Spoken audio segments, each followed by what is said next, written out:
அஸ்மத்குருப்யோ நமஹ. வேதமுடன் ஆழ்வார்கள் அருளிச் செயலும் சீரிய நல்வாக்குடன் இனிய அமுதிசையும் பற்பல கற்பித்து நம்மை உய்விக்கும் நம் ஆசான் ஸ்ரீ ஸ்ரீநிதி வாழ்க பல்லாண்டு. வேதாந்த லக்ஷ்மண முனீந்திர கிருபாத்த போதம் தத்பாதயுக்ம சரசீருஹ பிருங்கராஜம் त्रय्यन्दयुग्मकृतभूरि परिश्रमं तं श्रीरङ्गलक्ष्मणमुनिं शरणं प्रपद्ये. रामानुजदयापात्रं ज्ञानवैराग्यभूषणं श्रीमद्वेङ्कटनाथार्यं वन्दे वेदान्तदेशिकं. लक्ष्मीनाथसमारम्भां नाथयामनमध्यमाम् अस्मदाचार्यपर्यन्तां वन्दे गुरुपरम्परां. यो नित्यमच्युतपदाम्बुजयुग्मरुक्म व्यामोहतस्तदितराणि तृणाय मेने. अस्मद्गुरोर्भगवतोऽस्य दैकसिन्धोः रामानुजस्य चरणौ शरणं प्रपद्ये. श्रीमान् वेङ्कटनाथार्य कवितार्किककेसरी वेदान्ताचार्यवद्यो मे सन्निधत्तां सदा हृदि. ज्ञानानन्दमयं देवं निर्मलस्फटिकाकृतिम् आधारं सर्वविद्यानां हयग्रीवमुपास्महे. नीलातुङ्गस्तनगिरितटी सुप्तम् उद्बोध्य कृष्णं पारात्युंसं श्रुतिशतशिरसिद्धम् अध्यापयन्ति. स्वोचिष्टायां सृजनिगलितं या बलात्कृत्य मुङ्क्ते. गोदा तस्यै नम इदमिदं भूय एवास्तु भूयः. अन्नवयल पुदुवै आण्डाळरङ्गर्क् பன்னுத்திருப்பாவை பல்பதியம் இன்னிதையால் பாடிக் கொடுத்தாள் நற்பாமாலை. பூமாலை சூடிக் கொடுத்தாளை சொல்லு சூடி கொடுத்த சுடற்கொடியே தொல்பாவை பாடியருள வல்ல பல்வளையாய். நாடி நீ வேங்காடவர்க்கு என்ன விதி என்னை மாத்தம் நாம் கடவா வண்ணமே நல்கூ. ಶ್ರೀಪತಿಯಾದ ಪರಮಾತ್ಮ ಸರ್ವೇಶ್ನ ಪರಮಾನುಗ್ರಹದಿಂದ ನಾವು 29ನೇ ಪಾಶುರ ಚಿತ್ತಂ ಚಿರುಗಾಲೆ ಅನ್ನೋ ಪಾಶುರವನ್ನು ಇವತ್ತು ಅನುಸಂಧಾನ ಮಾಡಲಿದ್ದೇವೆ. ಇದರಲ್ಲಿ ದ್ವಯಮಂತ್ರ ಹೇಳುವಂತಹ ಶ್ರೀಮನ್ ನಾರಾಯಣ ಚರಣೋ ಶರಣಂ ಪ್ರಪದ್ಯೆ ಶ್ರೀಮತೇ ನಾರಾಯಣಾಯ ನಮಃ. ಭಗವಂತನ 2 ಪಾದಾರವಿಂದಗಳನ್ನು ಬಿಟ್ಟು ಬೇರೆ ಯಾವುದು ನಮಗೆ ಗತಿ ಇಲ್ಲ ಅನ್ನೋ ಒಂದು ತಾತ್ಪರ್ಯ ಇದರಲ್ಲಿದೆ. ಅವನ ಕೈಂಕರ್ಯವೇ ಪುರುಷಾರ್ಥವಾಗಿ ನಾವು ಪಡೆದುಕೊಳ್ಳಬೇಕು. ಅವನ ಸೇವೆಯನ್ನೇ ನಾವು ಕೈಂಕರ್ಯವಾಗಿ ಪಡೆದುಕೊಳ್ಳಬೇಕು. ಅವನ ಆ ಸೇವೆಯನ್ನೇ ನೀನು ಕೊಡು ಅನ್ನೋದು ದ್ವಯಮಂತ್ರದ 2ನೇ ಅರ್ಧವಾದ ಶ್ರೀಮತೇ ನಾರಾಯಣಾಯ ನಮಃ ಅನ್ನೋದು ತಿಳಿಸುತ್ತೆ. ಆ ಸೇವೆಯನ್ನೇ ಕೊಡಪ್ಪ ಅಂತ ಕೇಳುವ ಪದ್ಯನೇ ಚಿತ್ತಂ ಚಿರುಗಾಲೆ ಒಂದನ್ನೇ ಸೇವಿತು. ಇವಾಗ ಪಾಶುರ ನೋಡೋಣ. சித்தம் சிறுகாலே வந்துன்னை சேவித்து பொன் பொத்தாமரையடியே போற்றும் பொருள் கேளாய். பெற்றம்மே தொன்னம் குலத்தில் பிறந்து நீ குத்தேவல் எங்களை கொள்ளாமல் போகாது. இத்தைப்பறை கொள்வான் நன்றுகான் கோவிந்தா ஏற்றைக்கும் ஏழேழ் பிறவிக்கும் உந்தன்னோடு உற்றோமேயாவோம் உனக்கே நாமாட் செய்வோம் மற்றை நம் காமங்கள் மாட்டேலோர் ಎಂಬಾವಾಯ್. ಆಂಡಾಳ್ ತಾನು ಒಂದು ಗೋಪಿ ಎಂದು ಭಾವಿಸಿ ತನ್ನ ಸಖಿಯರೆಲ್ಲ ಗೋಪಿಗೆಗಳಾಗಿ ಭಾವಿಸಿ ವಟಪತ್ರಶಾಹಿ ದೇವಸ್ಥಾನವನ್ನೇ ನಂದಗೋಪಾಲನ ಅರಮನೆಯಾಗಿ ನೆನೆಸಿ ವಟಪತ್ರಶಾಹಿ ದೇವರನ್ನೇ ಕೃಷ್ಣನಾಗಿ ಭಾವಿಸಿ ತಾನು ಇದ್ದ ಕಲಿಯುಗವನ್ನೇ ದ್ವಾಪರಯುಗ ಅಂತ ನೆನೆಸ್ಕೊಂಡು ಹಾಡಿ ಪರೈಪಟ್ರ ಪಾಶುರಗಳು 1ರಿಂದ 29 ಪಾಶುರಗಳು. 30ನೇ ಪಾಶುರ ಇಲ್ಲಿವರೆಗೂ ಆಡಿರೋದು ಗೋಪಿಯ ಭಾವದಲ್ಲಿ 1ರಿಂದ 29. ಇವತ್ತಿಗೆ ಅದರಿಂದ ಇವತ್ತು 29ನೇ ಪಾಶುರ ಅಂದರೆ ಕೊನೆಯ ಪಾಶುರ ಗೋಪಿಯ ಭಾವವಾಗಿ ಆಡಿರೋದು ಆಂಡಾಳ್. ನಾಳೆ 30ನೇ ಪಾಶುರ ಬರುತ್ತಲ್ಲ, ಅದನ್ನು ಯಾವ ಥರ ಆಡಿದ್ದಾಳೆ ಅಂದರೆ 30ನೇ ಪಾಶುರ ಅವಳು ಆಂಡಾಳಾಗೆ ಹಾಡಿದ್ದಾಳೆ. ವಿಷ್ಣು ಚಿತ್ತನ್ ಪೆರಿಯಾಳ್ವಾರ್ನ ಮಗಳಾದ ಆಂಡಾಳ್ ಅಂತ ಹೇಳಿಬಿಟ್ಟು ಅವಳು ಆಂಡಾಳಾಗೆ ಹೇಳಿದ್ದಾಳೆ. ಆ ಪಾಶುರ ಏನು ಅಂದರೆ ಫಲಶ್ರುತಿ ಪಾಶುರ. ಈ 29 ದಿವಸ ನಾವು ಎಲ್ಲ ಮಾಡಿದ್ವಲ್ಲ, ಅದಕ್ಕೆ ಏನು ಫಲ ಸಿಗುತ್ತೆ ಅನ್ನೋದು ನಾಳೆ ಸಿಗುತ್ತೆ. ಅದ್ರ ಬಗ್ಗೆ ನಾಳೆ ನೋಡೋಣ. ನಿನ್ನೆ ಪಾಶುರದಲ್ಲಿ ಆಂಡಾಳ್ ಹೇಳ್ತಾಳೆ, ಇರೈವ ನೀ ತಾರಾಯ್ ಪರೈ. ಆಗ ಏನು ಮಾಡಿದಂತೆ ಕೃಷ್ಣ, ಆಯಿತು ಪರೈತನೇ ಕೇಳಿದ್ರಿ, ಒಳಗೆ ಹೋದ್ನಂತೆ. ಒಳಗೆ ಹೋಗ್ಬಿಟ್ಟು ದೊಡ್ಡ ಪರೈ ವಾದ್ಯವಂತ ಬಂದಿತ್ತೆ. ಆ ವಾದ್ಯ ತೊಗೊಂಡ್ಬಿಟ್ಟು ಇವ್ರ ಹತ್ರ ತೊಗೊಳ್ಳಿ, ನೀವು ಕೇಳಿದ್ರಲ್ಲ ಅಂತ ಹೇಳಿದಂತ. ಅವಾಗ ಅವ್ರು ಹೇಳಂತೆ, ಏನು ಕೃಷ್ಣ, ಈ ಪರೇ ವಾದ್ಯ ತೊಗೊಳಕ್ಕೋಸ್ಕರ ನಾವು 28 ದಿವಸಗಳಿಂದ ನಿನಗೆ ಹಾಡು ಪಾಶುರಗಳೆಲ್ಲ ಆಡ್ತಾ ಇದ್ವಿ ಅಂತ ಕೇಳಿಬಿಟ್ಟು ನಮಗೆ ಬೇಕಾಗಿದ್ದು ಇವಲ್ಲ, ನಾವು ಪ್ರಾರ್ಥಿಸಿರೋದು ಯಾವ ಪರೈ ಅಂತ ಕೃಷ್ಣ ಹೇಳ್ತಾನಂತೆ. ಅದಕ್ಕೆ ನೀವು ಏನು ಹೇಳಿದ ಕೇಳಿದ ಕೃಷ್ಣ, ಅದಕ್ಕೆ ಉತ್ತರವಾಗಿ ಇವತ್ತು ನಾವು ಹೇಳ್ತಾ ಇದ್ದೀವಿ ನೋಡಿ, ಈ ಪಾಶುರ ನಾವು ಹೇಳ್ತೀವಲ್ಲ, that is what we want, ನಮಗೆ ಇದು ಇನ್ಸ್ಟ್ರೂಮೆಂಟ್ ಬೇಡ ಅಂದ್ಬಿಟ್ಟು ಇವತ್ತಿನ ಸಿಟ್ಟಂ ಸಿರುಗಾಲೆ ಪಾಶುರ ಹೇಳ್ತಾಳೆ. ಇದರಲ್ಲಿ ಅವ್ಳಿಗೆ ಏನು ಬೇಕು, ಏನೇನು ಬೇಡ್ಕೊಂಡ್ಲು ಅವೆಲ್ಲ ಈಗ ಬರ್ತಾ ಇದೆ, ನಾವು ನೋಡೋಣ. ಸಿಟ್ಟಂ ಚಿರುಕಾಲೆ, ಕಾಲೆ ಅಂದರೆ ಬೆಳಿಗ್ಗೆ ಅಂತ, ಸಿರುಕಾಲೆ ಅಂದರೆ ಮುಂಜಾನೆ, ಅರ್ಲಿ ಮಾರ್ನಿಂಗ್ ಅಂತ. ಕಾಲೆ ಅಂದರೆ ಬೆಳಿಗ್ಗೆ, ಸಿರುಕಾಲೆ ಅಂದರೆ ಅರ್ಲಿ ಮಾರ್ನಿಂಗ್. ಇನ್ನೂ ಒಂದು ಪದ ಆ್ಯಡ್ ಮಾಡಿಬಿಟ್ಟಿದ್ದಾರೆ, ಸಿತ್ತಂ ಸಿರುಹಾಲೆ, ಒಂದು ಎಕ್ಸ್ಟ್ರಾ ಒಂದು ಪ್ರಿಫಿಕ್ಸ್ ಆಗಿಬಿಟ್ಟಿದ್ದಾರೆ. ಹಂಗಂದರೆ ಈ ಬೆಳಗಿನ ಜಾವ ಅಂತೀವಲ್ಲ, ಏನದು ಬ್ರಹ್ಮ ಮುಹೂರ್ತ ಅಂತ ಹೇಳ್ತೀವಲ್ಲ, ಬೆಳಗಿನ ಜಾವ 4 ರಿಂದ 5 ಗಂಟೆ, ಆ ಸಮಯನ ಸಿತ್ತಂ ಸಿರುಗಾಲೆ ಅಂತ ಇಲ್ಲಿ ಆಂಡಾಳ್ ಸಂಬೋಧಿಸಿದ್ದಾಳೆ. ಅದು ಹಗಲೂ ಇಲ್ಲ ರಾತ್ರಿಯೂ ಇಲ್ಲ, ಬೆಳಗ್ಗೆ 4 ರಿಂದ 5 ಗಂಟೆ ಇದೆಯಲ್ಲ, ಅದನ್ನು ಬ್ರಾಹ್ಮಿ ಮುಹೂರ್ತ ಅಂತ ನಾವೆಲ್ಲ ಹೇಳ್ತೀವಲ್ಲ, ಅದು ಸಿತ್ತಂ ಸಿರುಗಾಲೆ ಅಂತ. ಈ ಬ್ರಾಹ್ಮಿ ಮುಹೂರ್ತದಲ್ಲಿ ನಿನ್ನನ್ನು ನಮಸ್ಕರಿಸಲು ನಾವು ಬಂದಿದ್ದೇವೆ ಅಂತ ಆಂಡಾಳ್ ಫಸ್ಟ್ ಹೇಳ್ತೀವಿ. ಸಿತ್ತಂ ಸಿರುಗಾಲೆ ಒಂದು ಉನ್ನೈ ಸೇವಿತ್ ಬ್ರಾಹ್ಮೆ ಮುಹೂರ್ತೆ ಚ ಉತ್ತಾಯ ಅಂತ ಒಂದು ಶಾಸ್ತ್ರದಲ್ಲಿ ಹೇಳಿದಂತೆ. ಬ್ರಾಹ್ಮೆ ಮುಹೂರ್ತೆ ಚ ಉತ್ತಾಯ, ಬ್ರಹ್ಮ ಮುಹೂರ್ತದಲ್ಲಿ ಎದ್ದೇಳಿ ಅಂತ ನೀನು ತಾನೇ ಶಾಸ್ತ್ರದಲ್ಲಿ ಹೇಳಿದ್ಯಾ, ನೀನು ಹೇಳಿದ ಮಾತನ್ನು ನಾವು ಪಾಲಿಸ್ಬೇಕಲ್ವಾ ಕೃಷ್ಣ ಅಂತ ಹೇಳಿಬಿಟ್ಟು, ಅದರಿಂದ ನಾವು ಸಿತ್ತಂ ಸಿರುಕಾಲೆ ಇಲ್ಲಿ ಬಂದಿದ್ದೀವಿ. ಸಿತ್ತಂ ಸಿರುಕಾಲೆ ಒಂದೇ ಉನ್ನೈ ಸೇವಿತ್ ಅಂದಮೇಲೆ, ಉನ್ನೈ ಅಂದರೆ ಸರ್ವಲೋಕೇಶ್ವರಾದ ನಿನ್ನನ್ನು ನಮಸ್ಕರಿಸಬೇಕು. ಆದ್ದರಿಂದ ನಿನ್ನನ್ನು ನಮಸ್ಕರಿಸಿ ಒಂದು ಉನ್ನೈ ಸೇವಿತ್ತೆ ತಾಮರೈ ಅಡಿಯೇ ಪೋಟ್ರುಂ ಪೊರುಳ್ ಕೇಳಾಯ್, ತಾವರೆ ಹೂವಿನಿಂದ ತಿರುಪಾದಗಳನ್ನು ಹೊಂದಿರುವವನು ನೀನು. ಕರಾರವಿಂದೇನ ಪದಾರವಿಂದಂ ಅಂತ ಭಗವತ್ಪಾದರು ಹೇಳಿದ್ರಲ್ಲ, ಅದೇ ಇಲ್ಲೂ ಹೇಳ್ತಾ ಇದ್ದಾರೆ. ತಾವರೆ ಹೂವಿನಿಂದಿರುವ ನಿನ್ನ ಪಾದಗಳು, ಆ ಪಾದಗಳಿಗೆ ಮಂಗಳಾಶಾಸನ ಆಡಲು ನಾವು ಬಂದಿದ್ದೇವೆ. ತಾಮರೆ ಅಡಿಯೇ, ಅಂದರೆ ಬಂಗಾರ, ಬಂಗಾರದಂತಿರುವ ನಿನ್ನ ಪಾದಗಳು. ಇಲ್ಲಿ ಆಂಡಾಳು ಏಕೆ ಭಗವಂತನ ತಿರುಪಾದಗಳನ್ನು ಬಂಗಾರಕ್ಕೆ ಹೋಲಿಸ್ತಾ ಇದ್ದಾಳೆ? What are the good qualities, ಅದರಿಂದ ಯಾತಕ್ಕೆ ಹಿಂಗೆ ಕಂಪೇರ್ ಮಾಡ್ತಾಳೆ ನೋಡಿದ್ರೆ, ಬಂಗಾರಕ್ಕೆ ಸಾಕಷ್ಟು ಒಳ್ಳೆಯ ಗುಣಗಳಿದೆ. ಅದೇನೆಂದರೆ ಯಾವಾಗಲೂ ಅದು ಶೈನಿಂಗು, ಜಗ ಜ್ವಲಿಸ್ತಾ ಇರುತ್ತೆ, ಯಾವತ್ತೂ ಮಂಕಾಗೋದಿಲ್ಲ. ಅದೇ ನಾವು ನೋಡಿದ್ರೆ ಸಿಲ್ವರ್ ಅಂದರೆ ಅಟ್ಲೀಸ್ಟ್ ಮಂಕಾಗುತ್ತೆ, ಕಪ್ಪಗಾಗ್ಬಿಡುತ್ತೆ. ಬಂಗಾರ ಯಾವತ್ತೂ ಕಪ್ಪೇ ಆಗಲ್ಲ, ಯಾವಾಗಲೂ ಇದು ಯೆಲ್ಲೋ ಕಲರಲ್ಲಿ ಇರುತ್ತೆ. ಅದರಿಂದ ಬಂಗಾರ ಯಾವಾಗಲೂ ಜ್ವಲಿಸ್ತಾ ಇರುತ್ತೆ, ಅದು ಮಂಕಾಗೋದಿಲ್ಲ. ನೆಕ್ಸ್ಟು ತಾವರೆ ಹೂ ಜೊತೆ ತೋರಿಸ್ತಾ ಇದ್ದಾರೆ.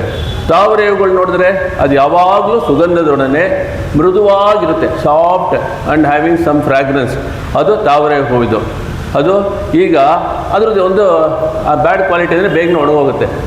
ತಾವರೆ ಹೂವು ಮತ್ತು ಬಂಗಾರ ಎರಡು ಯಾಕೆ ಸೇರಿಸಿ ಹೇಳಿದ್ದಾಳೆ ಅಂದರೆ, ಪೊತ್ತಾಮರೈ ಅನ್ನೋದು ಜ್ವಲಿಸ್ತಾನೂ ಇರುತ್ತೆ, ಸುಗಂಧವಾಗೂ ಇರುತ್ತೆ, ಬಾಡಿ ಹೋಗೋದು ಇಲ್ಲ, ಮೃದುವಾಗೂ ಇರುತ್ತೆ. It has got the plus points of both. ಬಂಗಾರದ್ದು ಮತ್ತು ಕಮಲದ ಹೂವಿದೆ, 2 ಪ್ಲಸ್ ಪಾಯಿಂಟ್ಸು ಇದೆ. ಅದೇ ನಮ್ಮ ಭಗವಂತನ ಪಾದಾರವಿಂದ ಅಂತ ಇಲ್ಲಿ ಹೇಳ್ತಾ ಇದ್ದಾಳೆ. ಎಲ್ಲ ಒಳ್ಳೆಯ ಗುಣಗಳು ಹೊಂದಿರುವುದು ಭಗವಂತನ ಪಾದಾರವಿಂದ. ಆದ್ದರಿಂದ ಭಗವಂತನ ಪಾದಾರಗಳಿಗೆ ಬಂಗಾರದ ತಾವರ ಎಲ್ಲ ಒಳ್ಳೆಯ ಗುಣ ಸೇರಿದೆ. ತಾಮರೆ ಅಡಿಯೇ ಪೋಟ್ರುಂ ಪೊರುಳ್ ಕೇಳಾಯ್. ನಾವು ಯಾತಕ್ಕಾಗಿ ಬಂದಿದ್ದೇವೆ ಅಂತ ಗೊತ್ತಾ? ಅಂತ ಹಿರಿಮೆಯುಳ್ಳ ನಿನ್ನ ಪಾದಾರವಿಂದನ್ನು ಸ್ತುತಿಸಲು ನಾವು ಬಂದಿದ್ದೇವೆ. ಯಾತಕ್ಕೋಸ್ಕರ ನಾವು ನಿನ್ನ ಪಾದಾರವನ್ನು ಸ್ತುತಿಸಲು ಬಂದಿದ್ದೇವೆ ಗೊತ್ತಾ? ನೆಕ್ಸ್ಟ್ ಕಂಟಿನ್ಯೂಷನು. ಪೆಟ್ರಂ ಮೇತುಣ್ಣುಂ ಕುಲತ್ತಲ್ ಪಿರಂದೆ. ಕೃಷ್ಣ, ನೀನು ನೆನೆಸ್ಕೊಂಡಿದ್ರೆ ಒಂದು ದೊಡ್ಡ ರಾಜನ ಕುಲದಲ್ಲಿ ನೀನು ಅವತರಿಸ್ಬೋದಾಯಿತು, ಇಲ್ಲ ದೊಡ್ಡ ಋಷಿಗಳ ಕುಲದಲ್ಲಿ ಬರೋದು, ದೊಡ್ಡ ಜ್ಞಾನಿಗಳ ಮನೆಯಲ್ಲಿ ನೀನು ಹುಟ್ಟಿರ್ಬೋದಾಯಿತು. ಅವೆಲ್ಲ ಏನು ಮಾಡಲಿಲ್ಲ ನೀನು. ಆದರೆ ಪೆಟ್ರಂ ಮೇತುಣ್ಣಂ. ಪೆಟ್ರಂ ಅಂದರೆ ಹಸು ಕರುಗಳು, ಮೇತುಣ್ಣಂ ಅಂದರೆ ಹಸು ಕರುಗಳು ತಮ್ಮ ಮೇಯ್ತು ಉಣ್ಣಂ ಅಂದರೆ ಹಸು ಕರುಗಳು ತಮ್ಮ ಹಸಿವನ್ನು ದಣಿಸಿಕೊಂಡ ಮೇಲೆ. ಇವರು ಎಷ್ಟು ಜನರಾಸಿಟಿ ನಮ್ಮ ಕುಲದಲ್ಲಿ ಬಂದಿದೆಯಾ. ಅದಕ್ಕೆ ಇವ್ರ ಕುಲದ ಬಗ್ಗೆ ಎಷ್ಟೊಂದು ಹೇಳ್ತಾರೆ ನೋಡಿ ನಮ್ಮ ಆಂಡಾಳ್ ಮತ್ತು ಗೋಪಿಯರು. ಅವ್ರು ಹೇಳ್ತಾರೆ, ನಮ್ಮ ಕುಲ ಎಂಥದ್ದು ಅಂದ್ಕೊಂಡಿದ್ಯಾ, ನಮ್ಮ ಹಸುಕರುಗಳು ಹಸಿವನ್ನು ದಣಿಸಿಕೊಂಡ ಮೇಲೆ they should be fully happy. ಅದಾದ ಮೇಲೆ ನಾವೆಲ್ಲ ಊಟ ಮಾಡೋ ವಾಡಿಕೆ ಇದೆ ನಮ್ಮ ಕುಲದಲ್ಲಿ ಅಂತ ಫಸ್ಟ್ ಹೇಳ್ತಾಳಂತೆ. ಆಮೇಲೆ ಆಯರ್ ಕುಲದಲ್ಲಿರುವ ನಾವು ಎಂಥವ್ರು ಅಂದರೆ, ಯಾವುದಾದ್ರೂ ಒಂದು ಜೀವ ಹಸಿವಾಗಿದೆ ಅಂತ ಬಂದರೆ ಆ ಹಸಿವನ್ನು ದಣಿಸಿದ ಮೇಲೆ ನಾವು ಊಟ ಮಾಡ್ತೀವಿ. ಕರುಣೆ ಉಳ್ಳ ಆಯರ್ ಕುಲದಲ್ಲಿ ಕಳ್ಳ ಕಪಟ ಅನ್ನೋದು ಇಲ್ಲದಂತಹ ಭಕ್ತಿ ಮಾತ್ರ ತಿಳಿದಿರುವ ಆಯರ್ ಕುಲದಲ್ಲಿ ನೀನು ಅವತರಿಸಿದೆಯಲ್ಲ ಕೃಷ್ಣ, ನಿನ್ನ ಸಜಾತಿಯಲ್ಲಿ ನಾವು ಹುಟ್ಟಿದ್ದೇವೆ ಅನ್ನೋದಕ್ಕೋಸ್ಕರವಾದರೂ ನಮ್ಮನ್ನು ಫಾರ್ ದಟ್ ರೀಸನ್ ಅಟ್ಲೀಸ್ಟ್ ನೀವು ಒಂದೇ ಕುಲದಲ್ಲಿದೆ, ನೀನು ನಮ್ಮ ಕುಲದಲ್ಲಿ ಹುಟ್ಟಿದ್ರಿಂದ ಅಟ್ಲೀಸ್ಟ್ ಫಾರ್ ದಟ್ ರೀಸನ್ ಅದಕ್ಕೋಸ್ಕರನಾದರೂ ನಮ್ಮನ್ನು ನೀನು ಅನುಭವಿಸಬೇಕು ಅಂತ ಅಲ್ಲಿ ಕೇಳ್ತಾರಂತೆ. ಇದೇನು ಸ್ವಾಮಿ ಇದು ಕಮ್ಯುನಿಟಿ ಜಗಳ ಥರ ಇದೆಲ್ಲ, ನನ್ನ ಕಮಲ ನಿನ್ನ ಕಮಲ ನಿನ್ನ ಕಮ್ಯುನಿಟಿ ಏನು ಆ ಥರ ಅವೆಲ್ಲ ಏನೂ ಇಲ್ಲ ಅದರಲ್ಲಿ ಏನು ಹೇಳ್ತಾರೆ ಅಂದರೆ ಇದು ಆ ಥರ ಆಗಲ್ಲ. ನಾವು 2 ದಿವಸ ಮುಂಚೆ ನೋಡಿದ್ದೇನೆ, ಒಂದು ನಮ್ಮ ಆಚಾರ್ಯ ಪರಂಪರೆಯಲ್ಲಿ ಯಾಮನಾಚಾರ್ಯ ಅಂತ 2 ದಿವಸ ಮುಂಚೆನೇ ನೋಡಿದ್ವಿ. ಅವ್ರಿಗೆ ಹೆಸರು ಇಟ್ಟಿರೋದು ಆಳವಂದಾರ್ ಅಂತ. ಆಳವಂದಾರ್ ಯಾಮನಾಚಾರ್ಯರು. ಅವರು ಇದರಲ್ಲಿ ನೋಡಿದ್ರೆ ಈ ಥರ ಏನೂ ಇಲ್ಲ, ಇದ್ರಿಗೆ ಏನಕ್ಕೋಸ್ಕರ ಹಿಂಗೆ ಹೇಳಿದ್ದಾರೆ ಅಂತ ನೋಡೋಣ. ಯಾಮನಾಚಾರ್ಯ ಒಂದು ದಿವಸ ಏನು ಹೇಳ್ತಾರಂತೆ ಭಗವಂತನ ಹತ್ರ, ನೋಡಿ ಅವ್ರು ತುಂಬ ಸ್ತೋತ್ರಗಳೆಲ್ಲ ರಚಿಸಿದ್ದಾರೆ. ಭಗವಂತ ನಾನು ಸ್ತೋತ್ರಗಳನ್ನು ರಚಿಸಿದ್ದೇನೆ, ಅದು ಮಾಡಿದ್ದೀನಿ ಇದು ಮಾಡಿ ಅಂತ ಎಷ್ಟೋ ಮಾಡಿದ್ದೀನಿ, ಓಕೆ ಎಲ್ಲ ಒಳ್ಳೆಯ ವಿಷಯಗಳನ್ನ ನೋಡಿದ್ದೀನಿ. ಆದರೆ ನೀವು ಅದನ್ನೇನು ನೋಡೋದು ಬೇಕಿಲ್ಲ, ನನ್ನ ಎಲ್ಲ ಒಳ್ಳೆಯ ವಿಷಯಗಳನ್ನ ನನ್ನ ಅನುಗ್ರಹಿಸ್ಕೋಸ್ಕರ ನೀನು ಅವೆಲ್ಲ ನೋಡಬೇಡ. First point. ಎರಡನೇದು ನನ್ನೇನೋ ಕಷ್ಟ ಮತ್ತು ಪಾಪಗಳಿದ್ರೆ ಅದೂ ನೋಡಬೇಡ. 2 ಪಾಯಿಂಟು ನೋಡಬೇಡ. ಓಕೆಪ್ಪ ಹಾಗೆ ಮಾಡ್ತೀನಿ. ಮತ್ತು ಏನು ನೋಡಿ ನಿಂಗೆ ಅನುಗ್ರಹ ಮಾಡಲಿ ಅಂತ ಅಲ್ಲಿ ಕೇಳಿದ್ರಂತೆ ದೇವರವ್ರಿಗೆ. ನೀನು ಏನೂ ನೋಡಬೇಡ ಅಂದರೆ, ನೀ don't see my good things don't see my bad things ಅಂತ ಹೇಳ್ಬಿಟ್ರೆ ಏನನ್ನು ನೋಡಿ ನಿನಗೆ ಅನುಗ್ರಹ ಮಾಡಬೇಕು ಅಂತ ಪರಮಾತ್ಮ ಕೇಳಿದಾಗ ಇವ್ರು ಹೇಳಿದ್ರಂತೆ, ಪಿತಾಮಹ ನಾಥಮುನಿಂ ವಿಲೋಕ್ಯ. ಪಿತಾಮಹ ನಾದಮುನಿಂ ವಿಲೋಕ್ಯ ಅಂದರೆ ನಮ್ಮ ತಾತರ ಹೆಸರು ನಾದಮುನಿಗಳು ಅಂತ. ಅವರಿಂದಲೇ ನಮಗೆ 4 ದಿವ್ಯ ಪ್ರಬಂಧ ಅಂತ ನಾವು ಹೇಳ್ತಾ ಇದ್ದೀವಲ್ಲ, ಅದು ಆಳ್ವಾರ್ಲ ಬರೆದ್ಮೇಲೆ ಎಷ್ಟೋ ವರ್ಷಗಳು ಯಾರಿಗೂ ಗೊತ್ತಿಲ್ಲ ಎಲ್ಲೋಯ್ತು ಅಂತ. ಆ ಥರ ಒಂದು ಇದೆ ಅಂತಲೇ ಗೊತ್ತಿರಲಿಲ್ಲ. ಈ ನಾಥಮುನಿಗಳು ಏನು ಮಾಡಿದ್ರು, ಒಂದ್ಸರಿ ತಿರುಕೊಂಡದೆ ಅಂತೇಳಿ ಕುಂಭಕೋಣಮಲ್ಲಿ ಆರಾಮದನ ದೇವಸ್ಥಾನದಲ್ಲಿ ಹೋಗಿದ್ರಂತೆ. ಅಲ್ಲಿ ಹೋಗಿರೋವಾಗ ಯಾರೋ ಒಬ್ಬರು ಪಾಸುರಗಳು ಹೇಳ್ತಾ ಇದ್ದಾರೆ. ಅವರು ಆ ಪಾಸುರಗಳು ಹೇಳಿದ್ಮೇಲೆ ಎಲ್ಲ ಪಾಸುರದಲ್ಲಿ ಏನಾಗುತ್ತೆ, ಕೊನೆಯಲ್ಲಿ ಈ 10 ಈ 1000ಗಳಲ್ಲಿ ಈ ಒಂದು 10 ಅಂತ ಬಂತ ಪಾಸುರದಲ್ಲಿ. ಸಡನ್ನಾಗಿ ಅವ್ರು ಹೋಗ್ಬಿಟ್ಟು ಹೇಳ್ದವ್ರನ್ನೆಲ್ಲ ಕೇಳಿದ್ರಂತೆ, ಇದು ತುಂಬ ಚೆನ್ನಾಗಿದೆ, ಈ ಪಾಸುರಗಳು ಏನು ಗೊತ್ತಾಗ್ತಾ ಇಲ್ವಲ್ಲ, ನಮ್ಗೆ ಗೊತ್ತಿರೋದು ಅಷ್ಟೇ, ಈ 10 ಈ ದೇವ್ರ ಮೇಲೆ ಆಡಿದರೆ ಅದೇ ನಮ್ಗೆ ಗೊತ್ತಿದೆ ಅಂತ. ಆಮೇಲೆ ಅವ್ರಿಗೆ ಹೇಳಿ ಅವರೆಲ್ಲ ಹುಡ್ಕೊಂಡೋಗಿ ಅವ್ರ ದೇವರಿಗೆಲ್ಲ ಇವ್ರಿಗೆ ಪ್ರಾರ್ಥನೆ ಮಾಡಿ ನಮ್ಮಾಳ್ವಾರೆಲ್ಲ ಮಾಡಿ ಎಲ್ಲ 4,000 ನಮ್ಗೆ ಕೊಡಿಸಿದರು. ಅದರಿಂದ ನಾಥಮುನಿಗಳು ನಮ್ಮ ದೊಡ್ಡ ಗುರುಗಳು. ನಮ್ಮಾಳ್ವಾರ ಆದಮೇಲೆ ಅವರು ನಮಗೆ 4,000 ಇವತ್ತು ನಮ್ಮ ಕೈಲಿದೆ ಅಂದರೆ ಅದಕ್ಕೆ ಅವರೇ ಕಾರಣ. ಆ ನಾಥಮುನಿಗಳ ಮೊಮ್ಮಗ, ಅದಕ್ಕೋಸ್ಕರ ಹೇಳಿದ್ದು. ಯಾಮನಾಚಾರ್ಯರು ಅದು ಆಳವಂದಾರು ನಮ್ಮ ನಾಥಮುನಿಗಳ ಮೊಮ್ಮಗ. ಅವ್ರು ಇಲ್ಲಿ ಹೇಳ್ತಾರೆ, ನಮ್ಮ ತಾತ ನಾಥಮುನಿಗಳ ಮೇಲೆ ನಿನಗೆ ಎಷ್ಟು ಪ್ರೇಮ ಆಯಿತು ನನಗೆ ಗೊತ್ತು. ನೀನು ನನ್ನನ್ನು ಅವರ ಮೊಮ್ಮಗನನ್ನಾಗಿ ನೋಡು, ಅವರ ಸಂಬಂಧವನ್ನಿಟ್ಟು ನೋಡು. ಆ ಥರ ಹೇಳ್ತಾರೆ. ಅದರಿಂದ ಸಂಬಂಧ ಇಟ್ಟು ನೋಡಿ ನೀನು. ಅದೇ ಥರ ಇವ್ರು ಹೇಳ್ತಾರೆ, ನಾವು ನಿನ್ನ ಕುಲದಲ್ಲಿ ಜನಿಸಿದ್ದೇವೆ ಕೃಷ್ಣ, ನಿನಗೆ ನಿನ್ನ ಕುಲದ ಮೇಲೆ ಎಷ್ಟು ಹೆರಿಮೆ ಇದೆ ಕೃಷ್ಣ, ಅದೇ ಕುಲದಲ್ಲಿ ನಾವು ಹುಟ್ಟಿದ್ದೇವಲ್ಲ. ಕುಲத்தில் பிறந்து நீ ಕುತ್ತೇವಲ್ ಎಂಗಳೈ ಕೊಳ್ಳಾಮಲ್ ಹೋಗಾದೆ. ಕುತ್ತೇವಲ್ ಅಂದರೆ ಕೈಂಕರ್ಯ ಅಂತ. ನಾವು ನಿನಗೆ ಕೈಂಕರ್ಯ ಮಾಡುವ ಭಾಗ್ಯವನ್ನು ಕೊಡು. ನಾವು ಯಾವ ಕೈಂಕರ್ಯ ಮಾಡಬೇಕು ಅನ್ನೋದನ್ನು ಅದು ನೋಡಿ. ನಾವು ಹೇಳ್ತೀವಲ್ಲ, we should not ask anything ಅಂತ. ಕೈಂಕರ್ಯ ಮಾತ್ರ ಕೇಳಬೇಕು ಅಂತ ಹೇಳಿದ್ದಾರೆ. ಅದು ಅವರೇ ಕೊಡಲ್ವಂತೆ. ನಾವು ಕೇಳ್ಕೋಬೇಕು, ನಿನ್ನ ಕೈಂಕರ್ಯ ಮಾಡ್ತೀನಪ್ಪ, ನಮಗೆ ನೀನು ಅನುಗ್ರಹಿಸು ಅಂತ. ಆ ಕೈಂಕರ್ಯ ಮಾಡು ಅಂತ ಹೇಳ್ಬಿಟ್ಟು ಕೇಳ್ಕೊಂಡ್ರಂತೆ ಇವರು. ಆದರೆ ಯಾವ ಕೈಂಕರ್ಯ ಆದರೂ ಸರಿ, ಯು ಅಲಾಟ್ ದ ಡ್ಯೂಟೀಸ್. ನೀವು ಏನು ಕೈಂಕರ್ಯ ಹೇಳಿದ್ರು ನಾವು ಮಾಡ್ತೀವಿ, ಇದೇ ಬೇಕು ಅಂತಿಲ್ಲ, ನಿನ್ನ ಕೈಂಕರ್ಯ ಮಾಡಬೇಕು ಅಂತಿದ್ದೀವಿ. ಯಾವ ಕೈಂಕರ್ಯ ಕೊಟ್ಟರು ನೀನು ಕೊಟ್ಟಿದ್ದರೆ ನಾವು ಮಾಡೋಕ್ಕೆ ರೆಡಿಯಾಗಿದ್ದೀವಿ. ಅದನ್ನು ಯಾತಕ್ಕೆ ಮಾಡ್ತೀವಿ ಅಂದರೆ ನಿನ್ನ ಆನಂದಕ್ಕಾಗಿ, ನಿನ್ನನ್ನು ಆನಂದಪಡಿಸಲು ನಾವು ಕೈಂಕರ್ಯ ಮಾಡ್ತೀವಿ. ಅದಕ್ಕೆ ಹೇಳ್ತಾರೆ, ನಾವೊಂದು ಆಫೀಸಲ್ಲಿ ಹೋಗ್ತೀವಿ, ನಮ್ಮ ಮ್ಯಾನೇಜರ್ ಇರ್ತಾರೆ.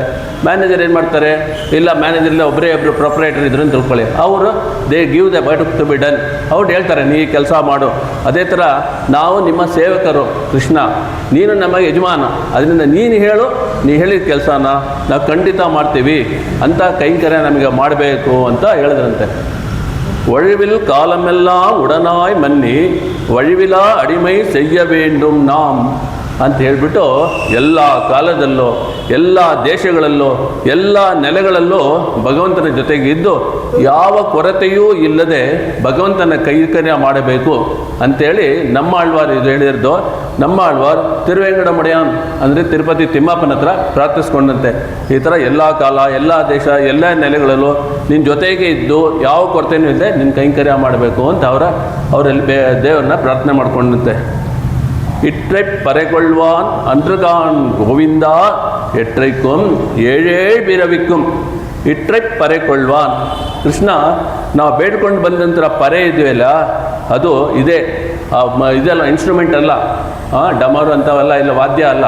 ನಮಗೆ ಬೇಕಾಗಿರೋ ನಿನ್ನ ಕೈಂಕರ್ಯ ಭಾಗ್ಯ, ಅದೇ ಪರೆ ಅನ್ನೋದು. ಮೊದಲನೇ ದಿವಸ ನೋಡಿ 2 ಅರ್ಥ ಇದೆ ಅಂತ, ಇಲ್ಲಿ ಫೈನಲ್ಲಾಗಿ ಹೇಳ್ಬಿಟ್ಟು ನಮಗೆ ಬೇಕಾಗಿರೋದು ಪರೆ ಅದು ಸುಮ್ಮನೆ ವ್ಯಾಜ್ಯ ಇರಲಿ ಅಂತ ಹೆಸರು ಹೇಳ್ತಾ ಇದ್ದೀವಿ. ಯಾವುದೋ ಒಂದು ವ್ರತ ಮಾಡುವಾಗ ಎಲ್ಲ ಇನ್ಸ್ಟ್ರೂಮೆಂಟ್ ಬೇಕು ಅಂತ. ಆದರೆ ನಿಜವಾಗ ನಮಗೆ ಬೇಕಾಗಿರೋದು ಈ ಜೀವ ಮುಗಿದ ತಕ್ಷಣ ಅಂತಿಮದಲ್ಲಿ ನಿನ್ನ ಕೈಂಕರ್ಯ ಮಾಡುವ ಭಾಗ್ಯ ಅಂತೇಳಿ ಇಲ್ಲಿ ಹೇಳ್ತಾಳಂತೆ.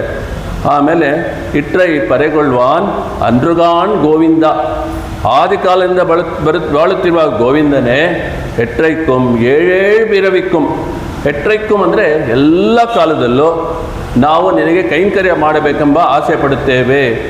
ಅದು ವೈಕುಂಠ ಆಗಿದ್ರೂ ಸರಿ, ಭೂಲೋಕ ಆಗಿದ್ರೂ ಸರಿ, ಎಲ್ಲೇ ಇದ್ದರೂ ನಿನಗೆ ಕೈಂಕರ್ಯ ಮಾಡುವುದೇ ನಮ್ಮ ಉದ್ದೇಶ. ಏಳೇಳ್ ಪಿರವಿ ಏನಂದರೆ, ಪಿರವಿ ಅಂದರೆ ಜನ್ಮ ಅಂತ ನಮಗೆಲ್ಲ ಗೊತ್ತಿರೋದು. ಏಳೇಳ್ ಪಿರವಿ ಅಂದರೆ ಇಷ್ಟು ಹಂಗತ್ತಿರ ನಮಗೆ ಪುನರ್ಜನ್ಮ ಇದೆಯಾ ಅಂತ ಒಂದು ಡೌಟ್ ಬಂದುಬಿಡುತ್ತೆ. ಈಗ ತಾನೇ ಹೇಳಿದ್ದೀವಿ ನಾವು ಇನ್ನು ಮೇಲೆ ವಾಪಸ್ ಬರೋದಿಲ್ಲ,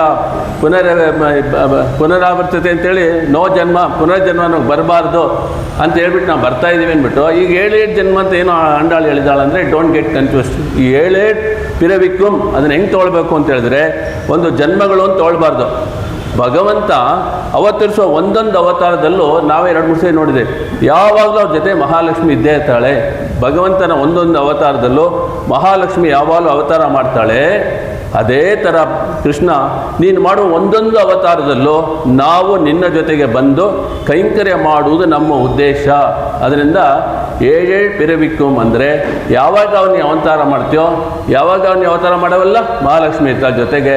ಹೆಂಗೆ ಮಹಾಲಕ್ಷ್ಮಿ ಜೊತೆ ಇರ್ತಾಳೋ ಅದೇ ಥರ ನಮ್ಮನ್ನು ನಿನ್ನ ಜೊತೆ ಇಟ್ಕೊಂಡು ನಿನ್ನ ಕೈಂಕರ್ಯ ಭಾಗ್ಯವನ್ನು ಕೊಡು ಅನ್ನೋದು 7 ಪಿರವಿಕ್ಕುಂ.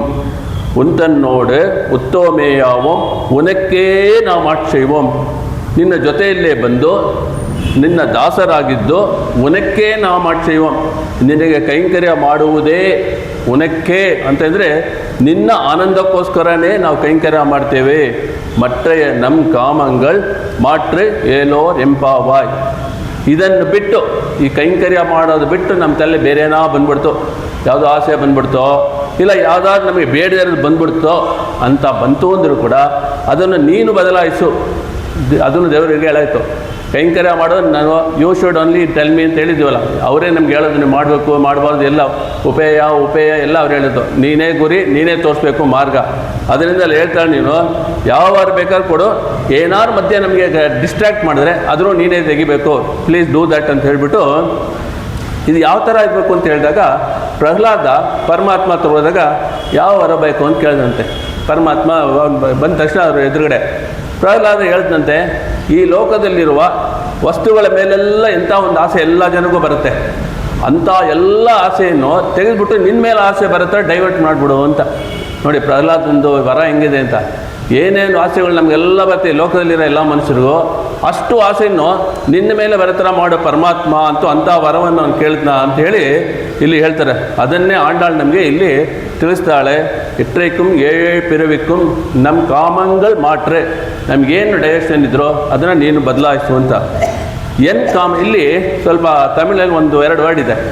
ನಮ್ಮ ಕಾಮಗಳಿದ್ರೆ ನಮ್ಮೆಲ್ಲರ ಅಂತ, ಕಾಮಗಳಿದ್ರೆ ನನ್ನದು ಅಂತ, ಸಿಂಗುಲರ್ ಆ್ಯಂಡ್ ಇದು ಪ್ಲೂರಲ್ಲು. ಕಾಮಗಳು ಅಂತ ಹೇಳಿಲ್ಲ ಆಂಡಾಳ್, ನಮ್ಮ ಕಾಮಗಳು ಅಂತ ಹೇಳಿದ್ದಾಳೆ. ಇದರಲ್ಲೇನು ಸ್ಪೆಷಲ್ ಇದೆ? ನನ್ನ ಆಸೆಯನ್ನು ಅನ್ನೋ ಬದಲು ನಮ್ಮ ಆಸೆಗಳನ್ನು ಅಂತ ಹೇಳಿದ್ದಾಳಲ್ಲ. ಹಾಗೆಂದರೆ ನಮಗೆ ನಿನ್ನ ಕೈಂಕರ್ಯ ಮಾಡುವುದೇ ಆಸೆ ಆಗಿರಬೇಕು. ಅದು ಮೊದಲಿಂದ ಹೇಳಾಯಿತು. ಗೋಪಿಯರು ಮತ್ತು ಆಂಡಾಳು ನಮಗೆ ನಿನ್ನ ಕೈಂಕರ್ಯ ಮಾಡುವುದೇ ಅಂದರೆ ಒದ್ದೆ ನನಗೆ ಆಗಿರಬೇಕಾಯ್ತು. ನಮಗೆ ಅಂತ ಯಾಕೆ ಆಳಿದ್ರು ಅಂದರೆ ಅವ್ರು ಹೇಳ್ತಾಳೆ, ಹಾಗೆಯೇ ಕೃಷ್ಣ ನಿನಗೆ ನಮ್ಮಿಂದ ಕೈಂಕರ್ಯ ಮಾಡಿಸ್ಕೊಳ್ಳಬೇಕು ಆಸೆ ಇರಬೇಕು. ಇಟ್ಸ್ ಅ 2-way ಟ್ರಾಫಿಕ್ ಅಂತ ಹೇಳ್ತಾಳೆ. ನನಗೆ ನಿಮ್ಮ ಮೇಲೆ ಮಾಡಬೇಕು ಕೈಂಕರ್ಯ ಮಾಡಬೇಕು ಆಸೆ, ಅದೇ ಥರ ನಿನಗೆ ನಮ್ಮ ಹತ್ರನೇ ಕೈಂಕರ್ಯ ಮಾಡಿಸ್ಕೊಳ್ಬೇಕು ಅಂತ ಒಂದು ಆಸೆ ಇರಬೇಕಪ್ಪ ಅಂತ ಹೇಳ್ಬಿಟ್ಟು ಅದಕ್ಕೆ ಇಲ್ಲಿ ಹೇಳ್ತಾರಂತೆ ನಮ್ಮ ಕಾಮಗಳಂತ ನಮ್ಮೆಲ್ಲರ ಆಸೆ ಇರಬೇಕು ಅಂತ ಇಬ್ಬರು ಸೇರಿಸಿದ್ದಾರೆ ಅಂತ ಹೇಳ್ತಾರೆ.